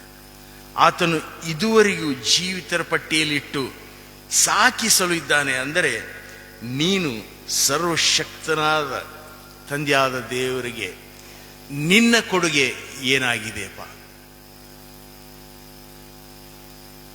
ನಮ್ಮನ್ನು ನಡೆಸಿದಂಥ ಕರ್ತನಿಗೆ ನಿನ್ನ ಕೊಡುಗೆ ಏನು? ತನ್ನ ಸ್ವಂತ ಮಗನನ್ನು ನಮ್ಮೆಲ್ಲರಿಗೋಸ್ಕರ ಸಜೀವ ಯಜ್ಞವಾಗಿ ಅರ್ಪಿಸಿದ ತಂದೆ ದೇವರು ನನ್ನನ್ನು ನಿನ್ನನ್ನು ಪ್ರೀತಿಸಿರುವುದರಿಂದಲೇ ಆತ ನಮ್ಮನ್ನು ಶಾಶ್ವತವಾಗಿ ಪ್ರೀತಿಸಿದ್ದಾನೆ. ಈ ಯೇಸು ಕ್ರಿಸ್ತನ ಶ್ರಮ ಮರಣ ದಿನಗಳಲ್ಲಿ ನಾವು ಸ್ಮರಿಸಿಕೊಳ್ಳೋಣ. ಆಡುಗಳ ಹೋತುಗಳ ಬದಲಾಗಿ ದೇವರು ತನ್ನ ಸ್ವಂತ ಮಗನನ್ನೇ ನಮಗೆ ಯಜ್ಞವಾಗಿ ಅರ್ಪಿಸಿದನು. ನಮ್ಮೆಲ್ಲರಿಗೂ ಗೊತ್ತುಂಟಿದೆ, ನಾನು ಮಾಡಬಾರದಂಥ ಕೆಟ್ಟ ಕೈಗಳಿಂದ ಮಾಡಿದ ಕೆಟ್ಟ ಕೆಲಸಗಳಿಗೋಸ್ಕರ ಆತನು ತನ್ನ ಕೈಗಳಿಗೆ ಮೊಳೆಗಳನ್ನು ಹೊಡಿಸಿಕೊಂಡನು. ನಾನು ನಡೆಯಬಾರದ ಸ್ಥಳದಲ್ಲಿ ನಾನು ನಡೆದದ್ದಕ್ಕಾಗಿ ತನ್ನ ಕಾಲುಗಳಿಗೆ ಮೊಳೆ ಹೊಡಿಸಿಕೊಂಡನು. ನನ್ನ ಕೆಟ್ಟ ಯೋಚನೆಗಳಿಗೋಸ್ಕರ ಆತನು ತನ್ನ ತಲೆಯ ಮೇಲೆ ಮುಳ್ಳಿನ ಕಿರೀಟವನ್ನು ಇರಿಸಿಕೊಂಡನು. ನಾನು ಸುಂದರವಾಗಿ ಕಾಣಲು ಆತನು ತನ್ನ ಮುಖಕ್ಕೆ ಉಳಿಸಿಕೊಂಡನು. ಆತನು ಕುರೂಪಿಯಾದನು. ಈ ದಿನಗಳಲ್ಲಿ ನಾವು ತಪ್ಪದೆ ಆ ಸರ್ವಶಕ್ತನಿಗೆ ಕೃತಜ್ಞತೆಯನ್ನು ಸಲ್ಲಿಸಲೇಬೇಕು. ಯಾಕಂದ್ರೆ ನನಗೋಸ್ಕರ ನಿನಗೋಸ್ಕರ ಮಧ್ಯಸ್ಥಿಕೆಯನ್ನು ವಹಿಸಿ ತನ್ನ ಪ್ರಾಣವನ್ನು ಯಜ್ಞವಾಗಿ ಅರ್ಪಿಸಿದ್ದಾನೆ. 2026 ವರ್ಷಗಳು ಗತಿಸಿ ಹೋದವು. ಆತನ ಉಪಕಾರ ಸ್ಮರಿಸಬೇಕು, ಸ್ಮರಿಸುತ್ತಲೇ ಇರಬೇಕು ಎಂಬುದಾಗಿ. ಕೆಲವೊಂದು ಸಾರಿ ನಾವು ಅನ್ಕೊಂತೀವ್ರಿ, ದೇವರ ಚಿತ್ತದಂಗ ನಾನು ನಡ್ಕೊಂಡೇನ್ರಿ, ಆದರೆ ಜೀವನದಲ್ಲಿ ಸಂತೋಷ ಇಲ್ಲ, ಸಮಾಧಾನ ಇಲ್ಲ ಎಂಬುದಾಗಿ. ಇಬ್ರಿಯ 10:36 ಈ ರೀತಿಯಾಗಿ ಹೇಳ್ತದ್ರೆ, ದೇವರ ಚಿತ್ತವನ್ನು ನೆರವೇರಿಸಿ ವಾಗ್ದಾನ ಫಲವನ್ನು ಹೊಂದಬೇಕಾದರೆ ನಿನಗೆ ತಾಳ್ಮೆ ಬೇಕು. ತಡವಾದರೂ ಆತನು ನಿನ್ನನ್ನು ಸಂತೈಸುವ ಆತನಾಗಿದ್ದಾನೆ. ತಾಳ್ಮೆಯಿಂದಿರಬೇಕು. ಜೊತೆಗೆ ಪ್ರಾರ್ಥನಾ ಜೀವಿತ, ಒಳ್ಳೆಯ ನಡೆ ನುಡಿಗಳು ಇರುವಾಗ ಮಾತ್ರ ಆತನು ನಿನ್ನನ್ನು ನಡೆಸುವ ಆತನಾಗಿದ್ದಾನೆ ಎಂಬುದಾಗಿ. ಮತ್ತಾಯ 21:22 ವಚನ, ನೀವು ನಂಬಿಕೊಂಡು ಪ್ರಾರ್ಥನೆಯಲ್ಲಿ ಏನೇನು ಬೇಡಿಕೊಳ್ಳುವರೋ ಅದನ್ನೆಲ್ಲ ಹೊಂದಿಕೊಳ್ಳುವಿರಿ ಎಂಬುದಾಗಿ ಕರ್ತನು ಹೇಳುವುದನ್ನು ನಾವು ನೋಡ್ತೇವೆ. ನಮಗೆ ವಾಗ್ದಾನ ಕೊಡಲ್ಪಟ್ಟಿದೆ.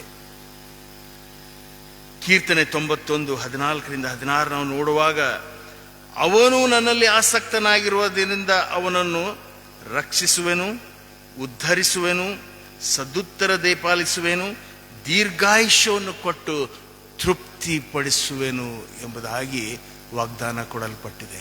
ಇನ್ನೊಂದು ಸಾರಿ ಓದ್ತೇನ್ರಿ, ಅವನು ನನ್ನಲ್ಲಿ ಆಸಕ್ತನಾಗಿರುವುದರಿಂದ ಅವನನ್ನು ರಕ್ಷಿಸುವೆನು, ಕೇಡಿನ ಬಂಧದಿಂದ ಆತನು ರಕ್ಷಿಸಿ ನಡೆಸುವೆನು, ಉದ್ಧರಿಸುವೆನು, ಜೀವನದಲ್ಲಿ ಆತನು ಉದ್ಧಾರ ಮಾಡುವೆನು, ಮತ್ತು ಸದುತ್ತರವೊಂದೇ ಪಾಲಿಸುವೆನು. ಆತನು ಕೇಳುವಾಗ ಆತನ ಪ್ರಶ್ನೆಗೆ ನಾನು ಉತ್ತರವನ್ನು ಕೊಡುವೆನು ಎಂಬುದಾಗಿ, ದೀರ್ಘಾಯುಷ್ಯವನ್ನು ಕೊಟ್ಟು ಆತನನ್ನು ತೃಪ್ತಿಪಡಿಸುವೆನು ಎಂಬುದಾಗಿ ಬರೆಯಲ್ಪಟ್ಟಿದೆ. 70 ವರ್ಷ, ಬಲ ಹೆಚ್ಚಿದರೆ 80 ವರ್ಷ. ಹೌದು, ಅದರ ನಂತರವೂ ಸಿಗುವಂತಹ ಕೃಪೆಯನ್ನು ಆತನು ದಯಪಾಲಿಸಿ ನಡೆಸ್ತಾನೆ. ಜೊತೆಗೆ ಸಂತೃಪ್ತಿ ಜೀವಿತ ನಮ್ಮದಾಗಿರಬೇಕು ಎಂಬುದಾಗಿ. ಸಂತೃಪ್ತಿ ಗುಣಗುಡ್ತೇವೆ ನಾವು ಎಂಬುದಾಗಿ ಆಗಲೇ ನೋಡಿದ್ವಿ. ಸಂತೃಪ್ತಿಯ ಜೀವಿತ, ಇದ್ದಿದ್ದರಲ್ಲೇ ತೃಪ್ತಿಯಾಗಿ ಜೀವಿಸುವಂಥದ್ದು. ದುರಾಶೆಗಳು ಬೇಡ, ಅವು ನಾಶನಕ್ಕೆ ನಡೆಸ್ತವೆ. 1 ತಿಮೋಥಿ 6:10, ಹಣದಾಸೆಯು ಸಕಲ ವಿಧವಾದ ಕೆಟ್ಟತನಕ್ಕೆ ಮೂಲ ಕಾರಣವಾಗಿದೆ. ನಮ್ಮೆಲ್ಲರಿಗೂ ಗೊತ್ತೈತ್ರಿ ಇದು. ಹಣದಾಸೆ ಇರ್ಬೇಕ್ರಿ, ಆದ್ರೆ ದುರಾಶೆ ಇರಬಾರ್ದು. ಇದು ನನಗೆ ಇರಲಿ, ಇದು ನನಗೆ ಇರಲಿ, ಅದು ನನಗೆ ಬರಲಿ, ಅದು ನನಗೆ ಬರಲಿ, ಎಲ್ಲವೂ ನನಗೆ ಬರಲಿ ಎಂಬ ದುರಾಸೆ ಬೇಡ ಎಂಬುದಾಗಿ. ಇಬ್ರಿಯ 13:15 ಹೇಳ್ತೈತ್ರಿ, ದ್ರವ್ಯಾಶೆ ಇಲ್ಲದವರಾಗಿರ್ರಿ, ನಿಮಗಿರೋದ್ರಲ್ಲಿ ತೃಪ್ತವಾಗಿರ್ರಿ. ದ್ರವ್ಯಾಶೆ, ಬೆಳ್ಳಿ, ಬಂಗಾರ, ವಜ್ರ, ವೈಡೂರ್ಯ, ಇವುಗಳ ಆಶೆ. ನಮ್ಮ ಕ್ರೈಸ್ತರಿಗೆ ಇದು ಬಹಳ ಕಡಿಮೆ ರೀ. ಬಂಗಾರ ಬೆಳ್ಳಿ ಬಗ್ಗೆ ಅಷ್ಟು ಆಸೆ ಇಲ್ಲ. ಆದರೆ ಕೆಲವು ನಮ್ಮ ಫ್ರೆಂಡ್ಸ್ ಅದಾರೆ, ವರ್ಷಕ್ಕೆ ಏನಿಲ್ಲದ್ರು ಬೇಡ, ಅದು ಹೇಳ ಸಿಕ್ಕಾಪಟ್ಟೆ ಬಂಗಾರವನ್ನು ತಗೊಳ್ಳೋದು. ದ್ರವ್ಯಾಶೆ. ಇನ್ನು ಲೂಕ 12:15 ಹೇಳ್ತದ್ರಿ, ಎಲ್ಲಾ ಲೋಭಕ್ಕೂ ಎಚ್ಚರವಾಗಿರ್ರಿ, ನಿಮ್ಮನ್ನು ಕಾಪಾಡಿಕೊಳ್ಳಿರಿ. ಲೋಭ, ಅತಿಯಾದ ಆಶೆ ಅದು ಕೂಡ ಕೆಟ್ಟದ್ದಾಗಿದೆ. ಮತ್ತಾಯ 6:19-21 ಹೇಳ್ತದ್ರೆ, ಭೂಲೋಕದಲ್ಲಿ ಗಂಟು ಮಾಡಿ ಇಟ್ಕೊಳ್ಬೇಡ್ರಿ, ಅದು ನುಸಿ ಹಿಡಿದು ಕಿಲುಬು ಹತ್ತಿ ಕಳ್ಳರು ಕನ್ನ ಕೊರಿತಾರ. ನಿನ್ನ ಗಂಟು ಇದ್ದಲ್ಲೇ ನಿನ್ನ ಮನಸ್ಸು ಇರ್ತದೆ. ಹೌದು, ಭೂಲೋಕದಲ್ಲಿ ಗಂಟಿಟ್ಟು ಮಾಡಿಕೊಳ್ಳುವಂಥದ್ದು ಅದು ವ್ಯರ್ಥವಾದಂಥದ್ದು. ಯಾಕೆಂದರೆ ನಾವು ಏನನ್ನು ತೆಗೆದುಕೊಂಡು ಬರಲಿಲ್ಲ, ಏನನ್ನು ತೆಗೆದುಕೊಂಡು ಹೋಗಲಿಲ್ಲ. ಸಂತೃಪ್ತಿಯ ಜೀವಿತ ನಮ್ಮದಾಗಿರಬೇಕೆಂಬುದಾಗಿ ಕೋವಿಡ್ ಸಮಯದಲ್ಲಿ ನಾವು ಅನುಭವಿಸಿದ್ದೀವಿ ರೀ. ನಾವು ಕೆಲಸಕ್ಕೂ ಹೋಗಲಿಲ್ಲ, ಮನೆಯಲ್ಲೇ ಇದ್ದುಕೊಂಡು ನಮ್ಮ ಜೀವನ ನಡೀತಾರೆ. ಹೆಂಗೆ ನಡೀತು ಯೋಚನೆ ಮಾಡಿ ನೋಡುವಾಗ ಬಹಳ ಆಶ್ಚರ್ಯ ಅನಿಸ್ತೈತೆ ರೀ. ನಾವು ಮನೆಯಲ್ಲಿ ಇದ್ದುಕೊಂಡು 2 ತಿಂಗಳು ದುಡಿಲಾರ್ದ ನಾಳೆ ದುಡಿಲಿಕ್ಕೆ ಹೋಗ್ಲಿಕ್ಕೆ ಹೆಂಗಪ್ಪ ಅಂತ ಅನ್ನುವಂಥ ಚಿಂತಾಜನಕ ದಿನಗಳಲ್ಲಿ ನಾವು ಆ ದಿನಗಳನ್ನು ಕಳೆದು ಬಂದ್ವಿ. ಹ್ಯಾಂಗೆ ಕಳೆದವೆ ಎಂಬುದಾಗಿ ನಮಗೆ ಗೊತ್ತಿಲ್ಲ. ಆದರೆ ಚಿಂತಾಭಾರವನ್ನು ಆತನ ಮೇಲೆ ಹಾಕುವಾಗ ಆತನು ನಡೆಸುವ ಆತನಾಗಿದ್ದಾನೆ. ಒಂದು ಕತೆ ಈ ರೀತಿಯಾಗಿದೆ. ಒಬ್ಬ ಸಾಹುಕಾರ ತನ್ನ ಮನೆಯ ಕಿಟಕಿಯಿಂದ ಹೊರಗಡೆ ಕಸ ಆಯ್ತಾ ಇರುವಂತ ಒಬ್ಬ ಬಡ ಮನುಷ್ಯನನ್ನು ನೋಡಿದಂತೆ. ನೋಡಿ ಅಂದ, ಓ ಧನ್ಯವಾದಗಳು ದೇವರೇ, ನಿನಗೆ ಕೃತಜ್ಞತೆಗಳು. ಆ ಬಡವನ ಹಾಗೆ ನಾನು ಇಲ್ಲವಲ್ಲ ಅಂದುಕೊಂಡು ತೃಪ್ತಿಪಟ್ಟ. ಬಡವ ಕಸ ಆಯ್ತಾ ಮುಂದೆ ಹೋಗ್ತಾ ಇದ್ದರೆ ಅಲ್ಲಿ ಒಬ್ಬ ಹುಚ್ಚ ಹೊಂಟಿದ್ದ. ಅರ್ಬಿಯೆಲ್ಲ ಹರ್ಕೊಂಡು ಹುಚ್ಚರ ಹಾಗೆ ಹೊಂಟಿದ್ದ. ಆ ಬಡವ ಅನ್ಕೊಂಡ, ಓ ಥ್ಯಾಂಕ್ ಯು ಗಾಡ್, ಧನ್ಯವಾದ ದೇವರೇ, ಕೃತಜ್ಞತೆಗಳು ದೇವರೇ, ಆ ಹುಚ್ಚನ ಹಾಗೆ ನಾನು ಇಲ್ಲವಲ್ಲ, ನಿನಗೆ ಧನ್ಯವಾದಗಳು ಅಂದ. ಹುಚ್ಚ ಮುಂದೆ ಹೋಗ್ತಾ ಇದ್ದಾರೆ. ಆಂಬ್ಯುಲೆನ್ಸ್ನಲ್ಲಿ ಒಂದು ರೋಗಿಯನ್ನು ಹಾಕಿಕೊಂಡು ಹೋಗ್ತಿರೋದನ್ನು ನೋಡಿದ. ಆ ಹುಚ್ಚ ಅಂದ, ಧನ್ಯವಾದಗಳು ದೇವರೇ, ನಿನಗೆ ಕೃತಜ್ಞತೆಯನ್ನು ಸಲ್ಲಿಸ್ತೇನೆ. ನಾನು ಆ ರೋಗದಲ್ಲಿ ಬಿದ್ದು ಆ ಥರ ನಾ ಆಸ್ಪತ್ರೆಗೆ ಹೊಂಟಿಲ್ಲವಲ್ಲ ಎಂಬುದಾಗಿ ಆತನು ಸಂತೋಷಪಟ್ಟ. ಆಸ್ಪತ್ರೆಗೆ ಒಯ್ದು ಅಲ್ಲಿಂದ ಆತನು ಸ್ಟ್ರಕ್ಚರ್ನಲ್ಲಿ ಒಳಗೆ ತೆಗೆದುಕೊಂಡು ಹೋಗುವಾಗ ಇನ್ನೊಂದು ಸ್ಟ್ರಕ್ಚರ್ನಲ್ಲಿ ಒಂದು ಹೆಣ ತಗೊಂಡು ಬರತ್ತಿದ್ರಿ. ಆ ಸ್ಟ್ರಕ್ಚರ್ನಲ್ಲಿ ಹೋಗ್ಕೋತಾ ಇರುವಂತಹ ಮನುಷ್ಯ ಅಂದ್ಕೊಂಡ, ಥ್ಯಾಂಕ್ ಯು ಗಾಡ್, ನನ್ನ ಜೀವಂತ ಇಟ್ಟಿಯಲ್ಲ, ಅವನ ಹಾಗೆ ನಾನು ಸತ್ತು ಹೋಗಲಿಲ್ಲವಲ್ಲ. ಇದರ ಮುಂದೆ ಸತ್ತವರು ಮಾತ್ರ ಮಾತನಾಡಲಿಕ್ಕೆ ಸಾಧ್ಯ ಇಲ್ಲ. ಕೊನೆಯದ ಮುಂದೆ ಯಾಕೆ ನಾವು ಈ ನೂತನ ದಿನವನ್ನು ನೋಡಲು ಸಹಾಯ ಮಾಡಿ ನಡೆಸಿದ ದೇವರಿಗೆ ಥ್ಯಾಂಕ್ ಯು ಹೇಳಬಾರದು? ಜೀವನ ಅಂದರೆ ಏನು ಅನ್ನೋದನ್ನು ಅರ್ಥ ಮಾಡಿಕೊಳ್ಳಲು ಈ 3 ಸ್ಥಳಗಳನ್ನು ನಾವು ನೆನಪು ಮಾಡಿಕೊಳ್ಬೇಕಂತ್ರಿ. ಒಂದು ಆಸ್ಪತ್ರೆ, ಇನ್ನೊಂದು ಸೆರೆಮನೆ, 3ನೇದಾಗಿ ಸಮಾಧಿ ಸ್ಥಳ. ಆಸ್ಪತ್ರೆಯಲ್ಲಿ ಅರಿತುಕೊಳ್ಳುವಂಥದ್ದು ಆರೋಗ್ಯಕ್ಕಿಂತ ಹೆಚ್ಚಿನದು ಮತ್ತೊಂದಿಲ್ಲ ಎಂಬುದಾಗಿ ನಾವು ಅರಿತುಕೊಳ್ತೇವಂತೆ. ಆರೋಗ್ಯವೇ ಭಾಗ್ಯ ಎಂಬುದಾಗಿ. ಇನ್ನು ಸೆರೆಮನೆಯಲ್ಲಿ ನಾವು ನೋಡುವಾಗ ಸ್ವತಂತ್ರವಾಗಿರುವುದು ಬಹಳ ಅಮೂಲ್ಯವಾದದ್ದು ಎಂಬುದನ್ನು ನಾವು ಅರ್ಥ ಮಾಡ್ಕೊಂತೇವಂತೆ. ತಪ್ಪು ಮಾಡಿ ಇನ್ನೊಬ್ಬರ ಕೈಯಲ್ಲಿ ಸಿಲುಕಿಕೊಂಡು ಅವರಿಂದ ಪೆಟ್ಟು ತಿನ್ನೋದಕ್ಕಿಂತ ಒಳ್ಳೆಯವರಾಗಿ ಬದುಕುವಂಥದ್ದು ಬಹಳ ಸಮಂಜಸವಾದದ್ದು ಎಂಬುದಾಗಿ. ಇನ್ನು ಸಮಾಧಿಯಲ್ಲಿ, ಇಲ್ಲಿ ಜೀವನವು ಏನೂ ಅಲ್ಲ ಎಂಬುದು ಸ್ಮಶಾನದಲ್ಲಿ ನಮಗೆ ಗೊತ್ತಾಗ್ತದಂತೆ. ನಾವು ನಡೆಯುವ ನೆಲ ನಮಗೆ ಛಾವಣಿ ಆಗ್ತೈತಂತ್ರಿ. ನಾವು ನಡೆದಾದಂಥ ನೆಲದ ಕೆಳಗೆ ನಾವು ಮಲ್ಕೊಂಡಿರ್ತೀವಿ, ನಮ್ಮ ಮೇಲೆ ನೆಲ ಇರ್ತೈತ್ರಿ. ನೆಲನ ನಮಗೆ ಛಾವಣಿ ಆಗ್ತೈತಿ ಅಂತ. ಆದ್ದರಿಂದ ಈ ಲೋಕದಲ್ಲಿ ನಾವು ಬರುವಾಗ ಏನನ್ನೂ ತರಲಿಲ್ಲ, ಏನನ್ನೂ ಒಯ್ಯುವುದಿಲ್ಲ. ಆದ್ದರಿಂದ ನಾವು ಯಾವಾಗಲೂ ವಿನಯವುಳ್ಳವರಾಗಿದ್ದು ಜೀವಿಸೋಣ ಮತ್ತು ಎಲ್ಲದಕ್ಕೂ ದೇವರಿಗೆ ಯಾವಾಗಲೂ ಕೃತಜ್ಞತರಾಗಿದ್ದು ಜೀವಿಸೋಣ ಎಂಬುದಾಗಿ ಈ ಸಮಯದಲ್ಲಿ ಈ ಸಂದೇಶದ ತಾತ್ಪರ್ಯವಾಗಿದೆ. ನನ್ನ ಜೀವಿತದ ಒಂದು ಕಥೆಯನ್ನು ಹೇಳಿ ನಾ ಈ ಒಂದು ಸಂದೇಶವನ್ನು ಮುಗಿಸ್ತೇನೆ ರೀ. ನಾನು ನನ್ನ ಕಾಲ ಮೇಲೆ ನಾನು ನಿಂತ ದಿನದಿಂದ ಇವತ್ತಿನವರೆಗೂ ನಾ ಕೊರತೆಯನ್ನು ಕಂಡಿಲ್ಲ. ಕಷ್ಟಗಳು, ನೋವುಗಳು ಸಾಕಷ್ಟು ಬಂದವರು, ಎಲ್ಲವನ್ನೂ ಎದುರಿಸಿದ್ದೇವೆ. ನಾನು ನಿಂತು ಮಾತಾಡ್ತಾ ಇರೋದು ಪರಿಶುದ್ಧ ಸ್ಥಳದಲ್ಲಿ ಎಂಬುದಾಗಿ ನಾನು ಮರೆಯುವುದಿಲ್ಲ. ಬಹಳಷ್ಟು ಕಷ್ಟಗಳು ಬಂದಿದ್ದಾವೆ.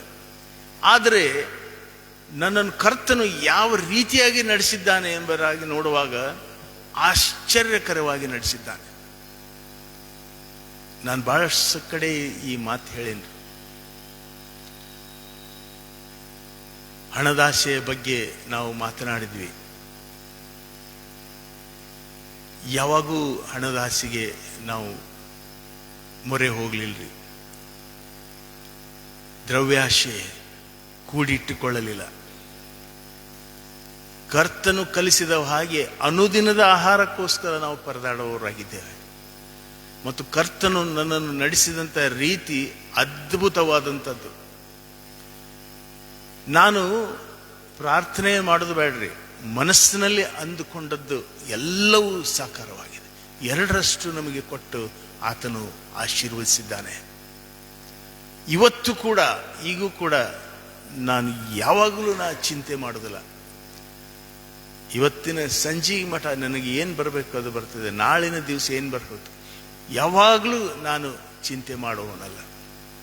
ಆತನು ಅಂಥ ಅದ್ಭುತವಾದ ಸಂಪೂರ್ಣವಾದ ವಿಶ್ವಾಸ ಆತನ ಮೇಲೆ ಇದುವರೆಗೂ ನಡೆಸಿದ್ದಾನೆ, ಮುಂದೆಯೂ ನಡೆಸ್ತಾನೆ. ಆದ್ದರಿಂದ ಆತನಿಗೆ ಕೃತಜ್ಞತೆ. ಸಮಯ ಆಯಿತು.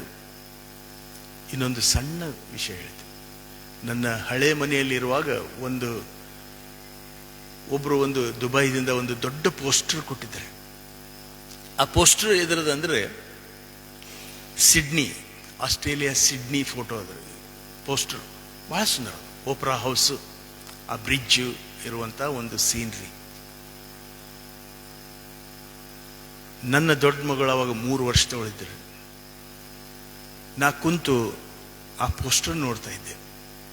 ನನ್ನ ಮನಸ್ಸಿನಲ್ಲೇ ಅನ್ಕೊಂತಿದ್ದೆ, ಆ ಒಂದು ಸ್ಥಳ ನೋಡುವಾಗ ಅಲ್ಲಿ ಒಂದ್ಸರಿ ಅಡ್ಡಾಡಿ ಬರ್ಬೇಕು. 3 ವರ್ಷದ ನನ್ನ ಮಗಳಿದ್ಲು. ಇದು ನನ್ನ ಸಾಕ್ಷಿ.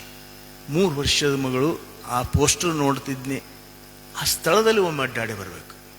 ಪ್ರೀತಿಯುಳ್ಳ ಸಹೋದರ ಸಹೋದರಿ, ನಾನು ಅದಕ್ಕೋಸ್ಕರ ಬೇಡಿಕೊಳ್ಳಲಿಲ್ಲ, ಕೇಳಿಕೊಳ್ಳಲಿಲ್ಲ. ಬರೀ ನಾ ಮನಸ್ಸಿನಲ್ಲಿ ಅಂದುಕೊಳ್ತಿದ್ದೆ. ದೇವರ ನಾಮಕ್ಕೆ ಸ್ತೋತ್ರ. ಆ ಒಂದು ಸ್ಥಳದಲ್ಲಿ 2 ದಿವಸ ನಾನು ಅಡ್ಡಾಡಿ ಬರಲಿಕ್ಕಾಗುವ ಹಾಗೆ ಕರ್ತನು ಸಹಾಯ ಮಾಡಿ ನಡೆಸಿದ. ಈ ಮಾತು ನಾನು ಯಾಕೆ ದೊಡ್ಡ ಸ್ಥಿತಿ ಅಂತ ಹೇಳ್ತಾ ಇಲ್ಲ. ಆತನ ಮೇಲೆ ಸಂಪೂರ್ಣವಾಗಿ ಭಾರ ಇಟ್ಟು ನಾವು ಆತನಲ್ಲಿ ಬೇಡಿಕೊಳ್ಳುವಾಗ ಆತನು ನಮ್ಮ ತಂದೆಯಾದ ದೇವರು, ನಮ್ಮನ್ನು ಬಲ್ಲಂತ ದೇವರಾಗಿದ್ದಾನೆ. ಆತನಿಗೆ ಗೊತ್ತು ನಮ್ಮೆಲ್ಲರಿಗೂ ಏನು ಬೇಕು ಏನು ಬೇಡ ಎಂಬುದು ಆತನಿಗೆ ಗೊತ್ತಿದೆ. ಆತನು ನಮ್ಮನ್ನು ನಡೆಸ್ತಾನೆ, ನಮಗೆಲ್ಲವನ್ನು ಅನುಗ್ರಹಿಸಿ ಆತನು ನಡೆಸ್ತಾನೆ. ಕೆಲವೊಂದು ಸಾರಿ ನಾವು ಮಾಡಿದ ತಪ್ಪುಗಳಿಗೋಸ್ಕರ ಬರಲಿಕ್ಕಿರುವಂಥ ಆಶೀರ್ವಾದವನ್ನು ಕಳೆದುಕೊಳ್ತೇವೆ. ಆದ್ದರಿಂದ ಪ್ರೀತಿಯುಳ್ಳ ಸಹೋದರ ಸಹೋದರಿಯರೇ, ಈ ದಿವಸ ನಾವೆಲ್ಲರೂ ಇಲ್ಲಿ ಕುಂತಂಥವರು, ಮನೆಯಲ್ಲಿ ಕುಳಿತುಕೊಂಡು ಕೇಳಿಸ್ಕೊಳ್ತಾ ಇರೋರು, ಆನ್ಲೈನಲ್ಲಿ ಕೇಳಿಸ್ಕೊಳ್ತಾ ಇರೋರು, ನಾವೆಲ್ಲರೂ ಒಂದು ಮಾತು ನೆನಪಿಡಬೇಕು. ಸಂಪೂರ್ಣವಾದ ಭರವಸವನ್ನು ಆತನ ಮೇಲೆ ಹಾಕಿ ನಾವು ಜೀವಿಸುವಾಗ ಆತ ನಮ್ಮನ್ನು ಎಂದಿಗೂ ಕೈ ಬಿಡುವ ಆತಂತ ದೇವರಲ್ಲ. ಆತನು ಸದಾ ಕಾಲ ನಮ್ಮನ್ನು ಕೈ ಹಿಡಿದು ನಡೆಸುವಂಥ ದೇವರಾಗಿದ್ದಾನೆ. ಆದುದರಿಂದ ಈ ದಿವಸ ಕೃತಜ್ಞತೆಯನ್ನು ನಾವು ಯಾರಿಗೆ ಹೇಳಬೇಕು? ನನ್ನನ್ನು ಇದುವರೆಗೂ ನಡೆಸಿದಂಥ ದೇವರಿಗೆ, ಜೀವ ಸ್ವರೂಪನಾದ ದೇವರಿಗೆ ನಾವು ಕೃತಜ್ಞತೆಯನ್ನು ಸಲ್ಲಿಸಬೇಕು. ನಮ್ಮನ್ನು ನಮಗೋಸ್ಕರ, ನಮ್ಮ ಪಾಪಗಳಿಗೋಸ್ಕರ ತನ್ನ ಪ್ರಾಣವನ್ನು ಕೊಟ್ಟು ಸಜೀವವಾಗಿ ಯಜ್ಞವಾದಂಥ ಆ ಸರ್ವಶಕ್ತನಾದ ತಂದೆ ಆ ದೇವರಿಗೆ ನಾವು ಕೃತಜ್ಞರಾಗಿರಬೇಕು. ತಿರುಗಿ ಬರಲಿಕ್ಕಿರುವಂಥ ನಮ್ಮ ಸರ್ವಶಕ್ತನಾದ ಆ ತಂದೆಯಾದ ದೇವರಿಗೆ ನಾವು ಕೃತಜ್ಞರಾಗಬೇಕು. ವಾಗ್ದಾನ ಮಾಡಿದ್ದಾನೆ ಆತನು ಬರ್ತೇನೆ ಎಂಬುದಾಗಿ. ಖಂಡಿತವಾಗಿಯೂ ಬರ್ತಾನೆ. ಆತನು ಬರುವಂಥ ದಿನಗಳು ಕೂಡ ಹತ್ತಿರವಾಗಿರುವುದನ್ನು ನಾವು ನೋಡ್ತಾ ಇದ್ದೇವೆ. ಪ್ರಸವ ವೇದನೆ ಕಾಲ ಆರಂಭವಾಗಿದೆ. ಆದ್ದರಿಂದ ಪ್ರೀತಿಯುಳ್ಳ ಸಹೋದರ ಸಹೋದರಿಯರೇ, ಸಿದ್ಧರಾಗೋಣ. ಆತನ ಮೇಲೆ ಪೂರ್ಣ ಭರವಸೆ ಬಿಟ್ಟು ನಾವು ಸಂಶಯ ಪಡದೆ ಆತನಲ್ಲಿ ಜೀವಿಸುವುದಾದರೆ ಆತನು ನಮ್ಮನ್ನು ಕೈ ಹಿಡಿದು ನಡೆಸಲು, ಮಾರ್ಗದರ್ಶನ ಮಾಡಲು ಶಕ್ತನಾಗಿದ್ದಾನೆ. ಆದ್ದರಿಂದ ಸರ್ವಶಕ್ತನಾದ ದೇವರಿಗೆ ಕೃತಜ್ಞತೆಯನ್ನು ಸಲ್ಲಿಸುವುದರ ಮೂಲಕವಾಗಿ ಈ ದಿವಸ ನಾವು ನಮ್ಮ ಮನೆಗಳಿಗೆ ಹೋಗೋಣ. ತಲೆಬಾಗಿಸಿ ಪ್ರಾರ್ಥನೆ ಮಾಡೋಣ. ನಮ್ಮನ್ನು ಬಹಳವಾಗಿ ಪ್ರೀತಿ ಮಾಡಿದಂಥ ಯೇಸು ಕ್ರಿಸ್ತನಲ್ಲಿ ಅತಿ ಪ್ರೀತಿಯುಳ್ಳ ತಂದೆಯಾದ ದೇವರೇ, ಈ ಬೆಳಗಿನ ಜಾವದಲ್ಲಿ ಈ ನಿನ್ನ ಪವಿತ್ರ ಆಲಯದಲ್ಲಿ ಚಿಕ್ಕ ಹಿಂಡಾಗಿ ಸೇರಿ ಬಂದು ನಿನ್ನನ್ನು ಸ್ತುತಿಸಿ ಆರಾಧಿಸಿ ನಿನ್ನ ವಾಕ್ಯಗಳನ್ನು ಕೇಳುವ ಹಾಗೆ ನಮ್ಮನ್ನು ನಡೆಸಿದೆಯಪ್ಪ. ನಿನಗೆ ಸ್ತೋತ್ರ ಸಲ್ಲಿಸ್ತೇವೆ. ಸರ್ವಶಕ್ತನಾದ ತಂದೆಯಾದ ದೇವರೇ, ಅಲ್ಪರಾದ ನಮ್ಮೆಲ್ಲರನ್ನು ವಿಧ ವಿಧವಾಗಿ ನಿನ್ನ ಸೇವೆಯಲ್ಲಿ ಉಪಯೋಗಿಸಿಕೊಳ್ತಾ ಇರೋದಕ್ಕಾಗಿ ನಿನಗೆ ಸ್ತೋತ್ರ ಸಲ್ಲಿಸ್ತೇವೆ ಕರ್ತನೆ. ಕೃತಜ್ಞತೆಯನ್ನು ಸಲ್ಲಿಸ್ತೇವೆ ಕರ್ತನೆ. ಉಪಕಾರ ಸ್ಮರಣೆ, ಕೃತಜ್ಞತೆ ಜೀವಿತದ ನಮ್ಮ ಎಲ್ಲ ಕಾರ್ಯಗಳಲ್ಲಿಯೂ ನಮ್ಮನ್ನು ನಡೆಸಲು ಶಕ್ತನಾದ ದೇವರೇ, ನಿನಗೆ ಕೋಟಿ ಕೋಟಿ ಸ್ತೋತ್ರ ಸಲ್ಲಿಸ್ತೇವೆ ಕರ್ತನೆ. ನಮ್ಮಲ್ಲಿರುವಂಥ ಎಲ್ಲ ಭೇದ ಭಾವಗಳನ್ನು ತೆಗೆದುಹಾಕಿ ಸಂತೃಪ್ತಿಯ ಜೀವಿತವನ್ನು ಜೀವಿಸಲಿಕ್ಕೆ ನಮಗೆ ಸಹಾಯ ಮಾಡಿ ನಡೆಸಲು ನಿನ್ನನ್ನು ಬೇಡ್ಕೊಳ್ತೇವೆ. ಅಯೋಗ್ಯರಾದ ನಮಗೋಸ್ಕರ ನಿನ್ನ ಸ್ವಂತ ಮಗನನ್ನು ಉಳಿಸಿಕೊಳ್ಳದೆ ಪಾಪಿಗಳಾದ ನಮಗೋಸ್ಕರ ಯಜ್ಞವಾಗಿ ಅರ್ಪಿಸಿಕೊಟ್ಟು ನಮ್ಮನ್ನು ಪಾಪದಿಂದ ಬಿಡಿಸಿದ ದೇವರು ನೀನಪ್ಪ. ನಿನಗೆ ಕೃತಜ್ಞತೆಯನ್ನು ಸಲ್ಲಿಸ್ತೇವೆ. ನಿನ್ನ ವಾಕ್ಯಗಳನ್ನು ಕೇಳಿದಂಥ ನಾವು ಫಲ ಕೊಡುವಂಥ ಮಕ್ಕಳಾಗಿ ಈ ಲೋಕದಲ್ಲಿ ಜೀವಿಸಲಿಕ್ಕಾಗುವ ಹಾಗೆ ಸಹಾಯ ಮಾಡಬೇಕೆಂದು ರಕ್ಷಕನಾದ ಯೇಸು ಕ್ರಿಸ್ತನ ಮುಖಾಂತರ ನಿನ್ನಲ್ಲಿ ಬೇಡಿಕೊಳ್ಳುತ್ತೇವೆ. ಆಮೇನ್.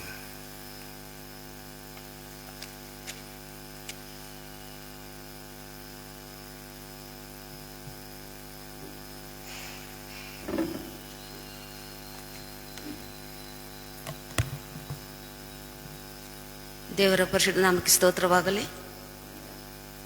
ನಾವು ಯಾಕೆ ದೇವರಿಗೆ ಕೃತಜ್ಞರಾಗಿರ್ಬೇಕೆಂಬ ಉತ್ತಮವಾದ ಸಂದೇಶದ ಶೀರ್ಷಿಕೆ ಅಡಿಯಲ್ಲಿ ನಮ್ಮನ್ನು ಎಚ್ಚರಿಸಿ ಬಲಪಡಿಸಿದಂಥ ದೇವರ ಸೇವಕರಿಗೆ, ಸಭಾಪಾಲಕರು ಹಾಗೂ ಸಭಾಪಾಲನಾ ಸಮಿತಿ ಹಾಗೂ ಸೇರಿ ಬಂದಂಥ ತಮ್ಮೆಲ್ಲರ ಪರವಾಗಿ ಕೃತಜ್ಞತೆಯನ್ನು ಸಲ್ಲಿಸ್ತೀನಿ. ಈ ಸಮಯದಲ್ಲಿ ನಾವು ಕೊನೆಯದಾಗಿ ಹಾಡುವಂಥ ಸಂಗೀತಗಳಲ್ಲಿ 70ನೇ ಸಂಗೀತವನ್ನು ಹಾಡಿಕೊಳ್ಳೋಣ. ಸಂಗೀತಗಳಲ್ಲಿ 70 ಮೊದಲಿನ ಚರಣವನ್ನು ಹಾಡಿಕೊಳ್ಳೋಣ.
ಕರ್ತನು ಕಲಿಸಿಕೊಟ್ಟ ಪ್ರಾರ್ಥನೆಯನ್ನ ಪದ್ಯರೂಪವಾಗಿ ಹೇಳೋಣ. ಅನಂತರದಲ್ಲಿ ದೇವರ ಸೇವಕರು ನಮ್ಮನ್ನ ಅಂತ್ಯಾಶೀರ್ವಾದದಲ್ಲಿ ನಡೆಸಬೇಕೆಂಬುದಾಗಿ ಕೇಳಿಕೊಳ್ಳುತ್ತೇನೆ.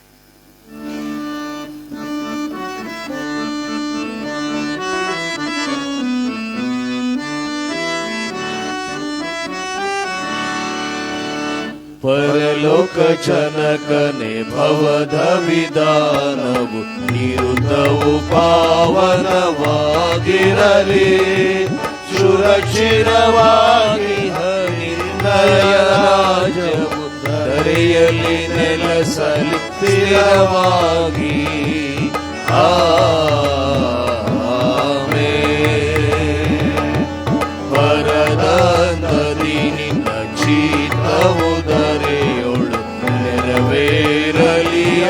ದಿನದ ಬುದ್ಧಿ ಪರಿಪಾಲಿಸು ಎಂಬ ಕೊರತೆಯ ನೀಗಿಸು ವರಸು ಗುಣಾಕರ ದಯಶೀಲ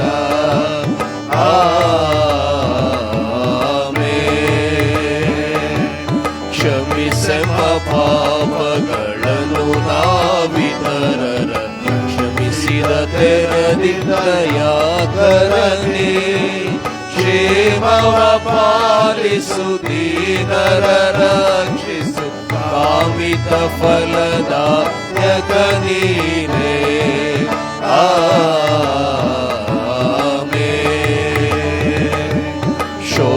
ಶೋಧನೆಯೊಳಗೆ ಸೇರಿಸದಿರು ಭೂಮಿ ಶೋಧಕನಿಂದಲೇ ಕಾಯು ಪ್ರಭು ಸಿದ್ಧದಿ ರಾಜವು ಬಲವು ಮಹಿಮೆಗಳು ಓದಯಾಧೀಶನೆ ನೀನವುಗಳು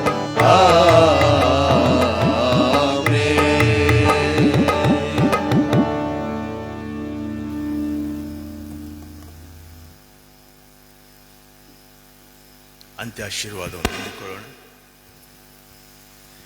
ನಮ್ಮ ಕರ್ತನಾದ ಯೇಸು ಕ್ರಿಸ್ತನ ಕೃಪೆಯು, ತಂದೆಯಾದ ದೇವರ ಪ್ರೀತಿಯು, ಪರಿಶುದ್ಧಾತ್ಮನ ಅನ್ಯೋನ್ಯ ಸಹವಾಸವು ಸದಾ ನಮ್ಮೆಲ್ಲರೊಟ್ಟಿಗಿರಲಿ.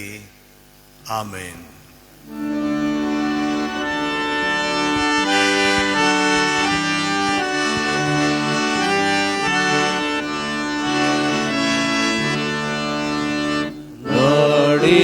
ಸೇನಾ ಯೇಸು ಕರ್ತ ಲೋಕಾರಣ್ಯ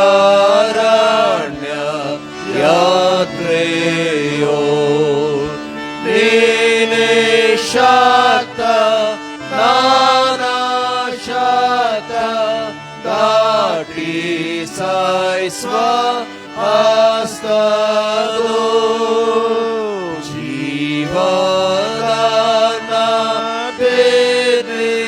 ಸೇನಾ ಪೂರ್ಣ ತೃಪ್ತಿ ಗೋಳಿಸು.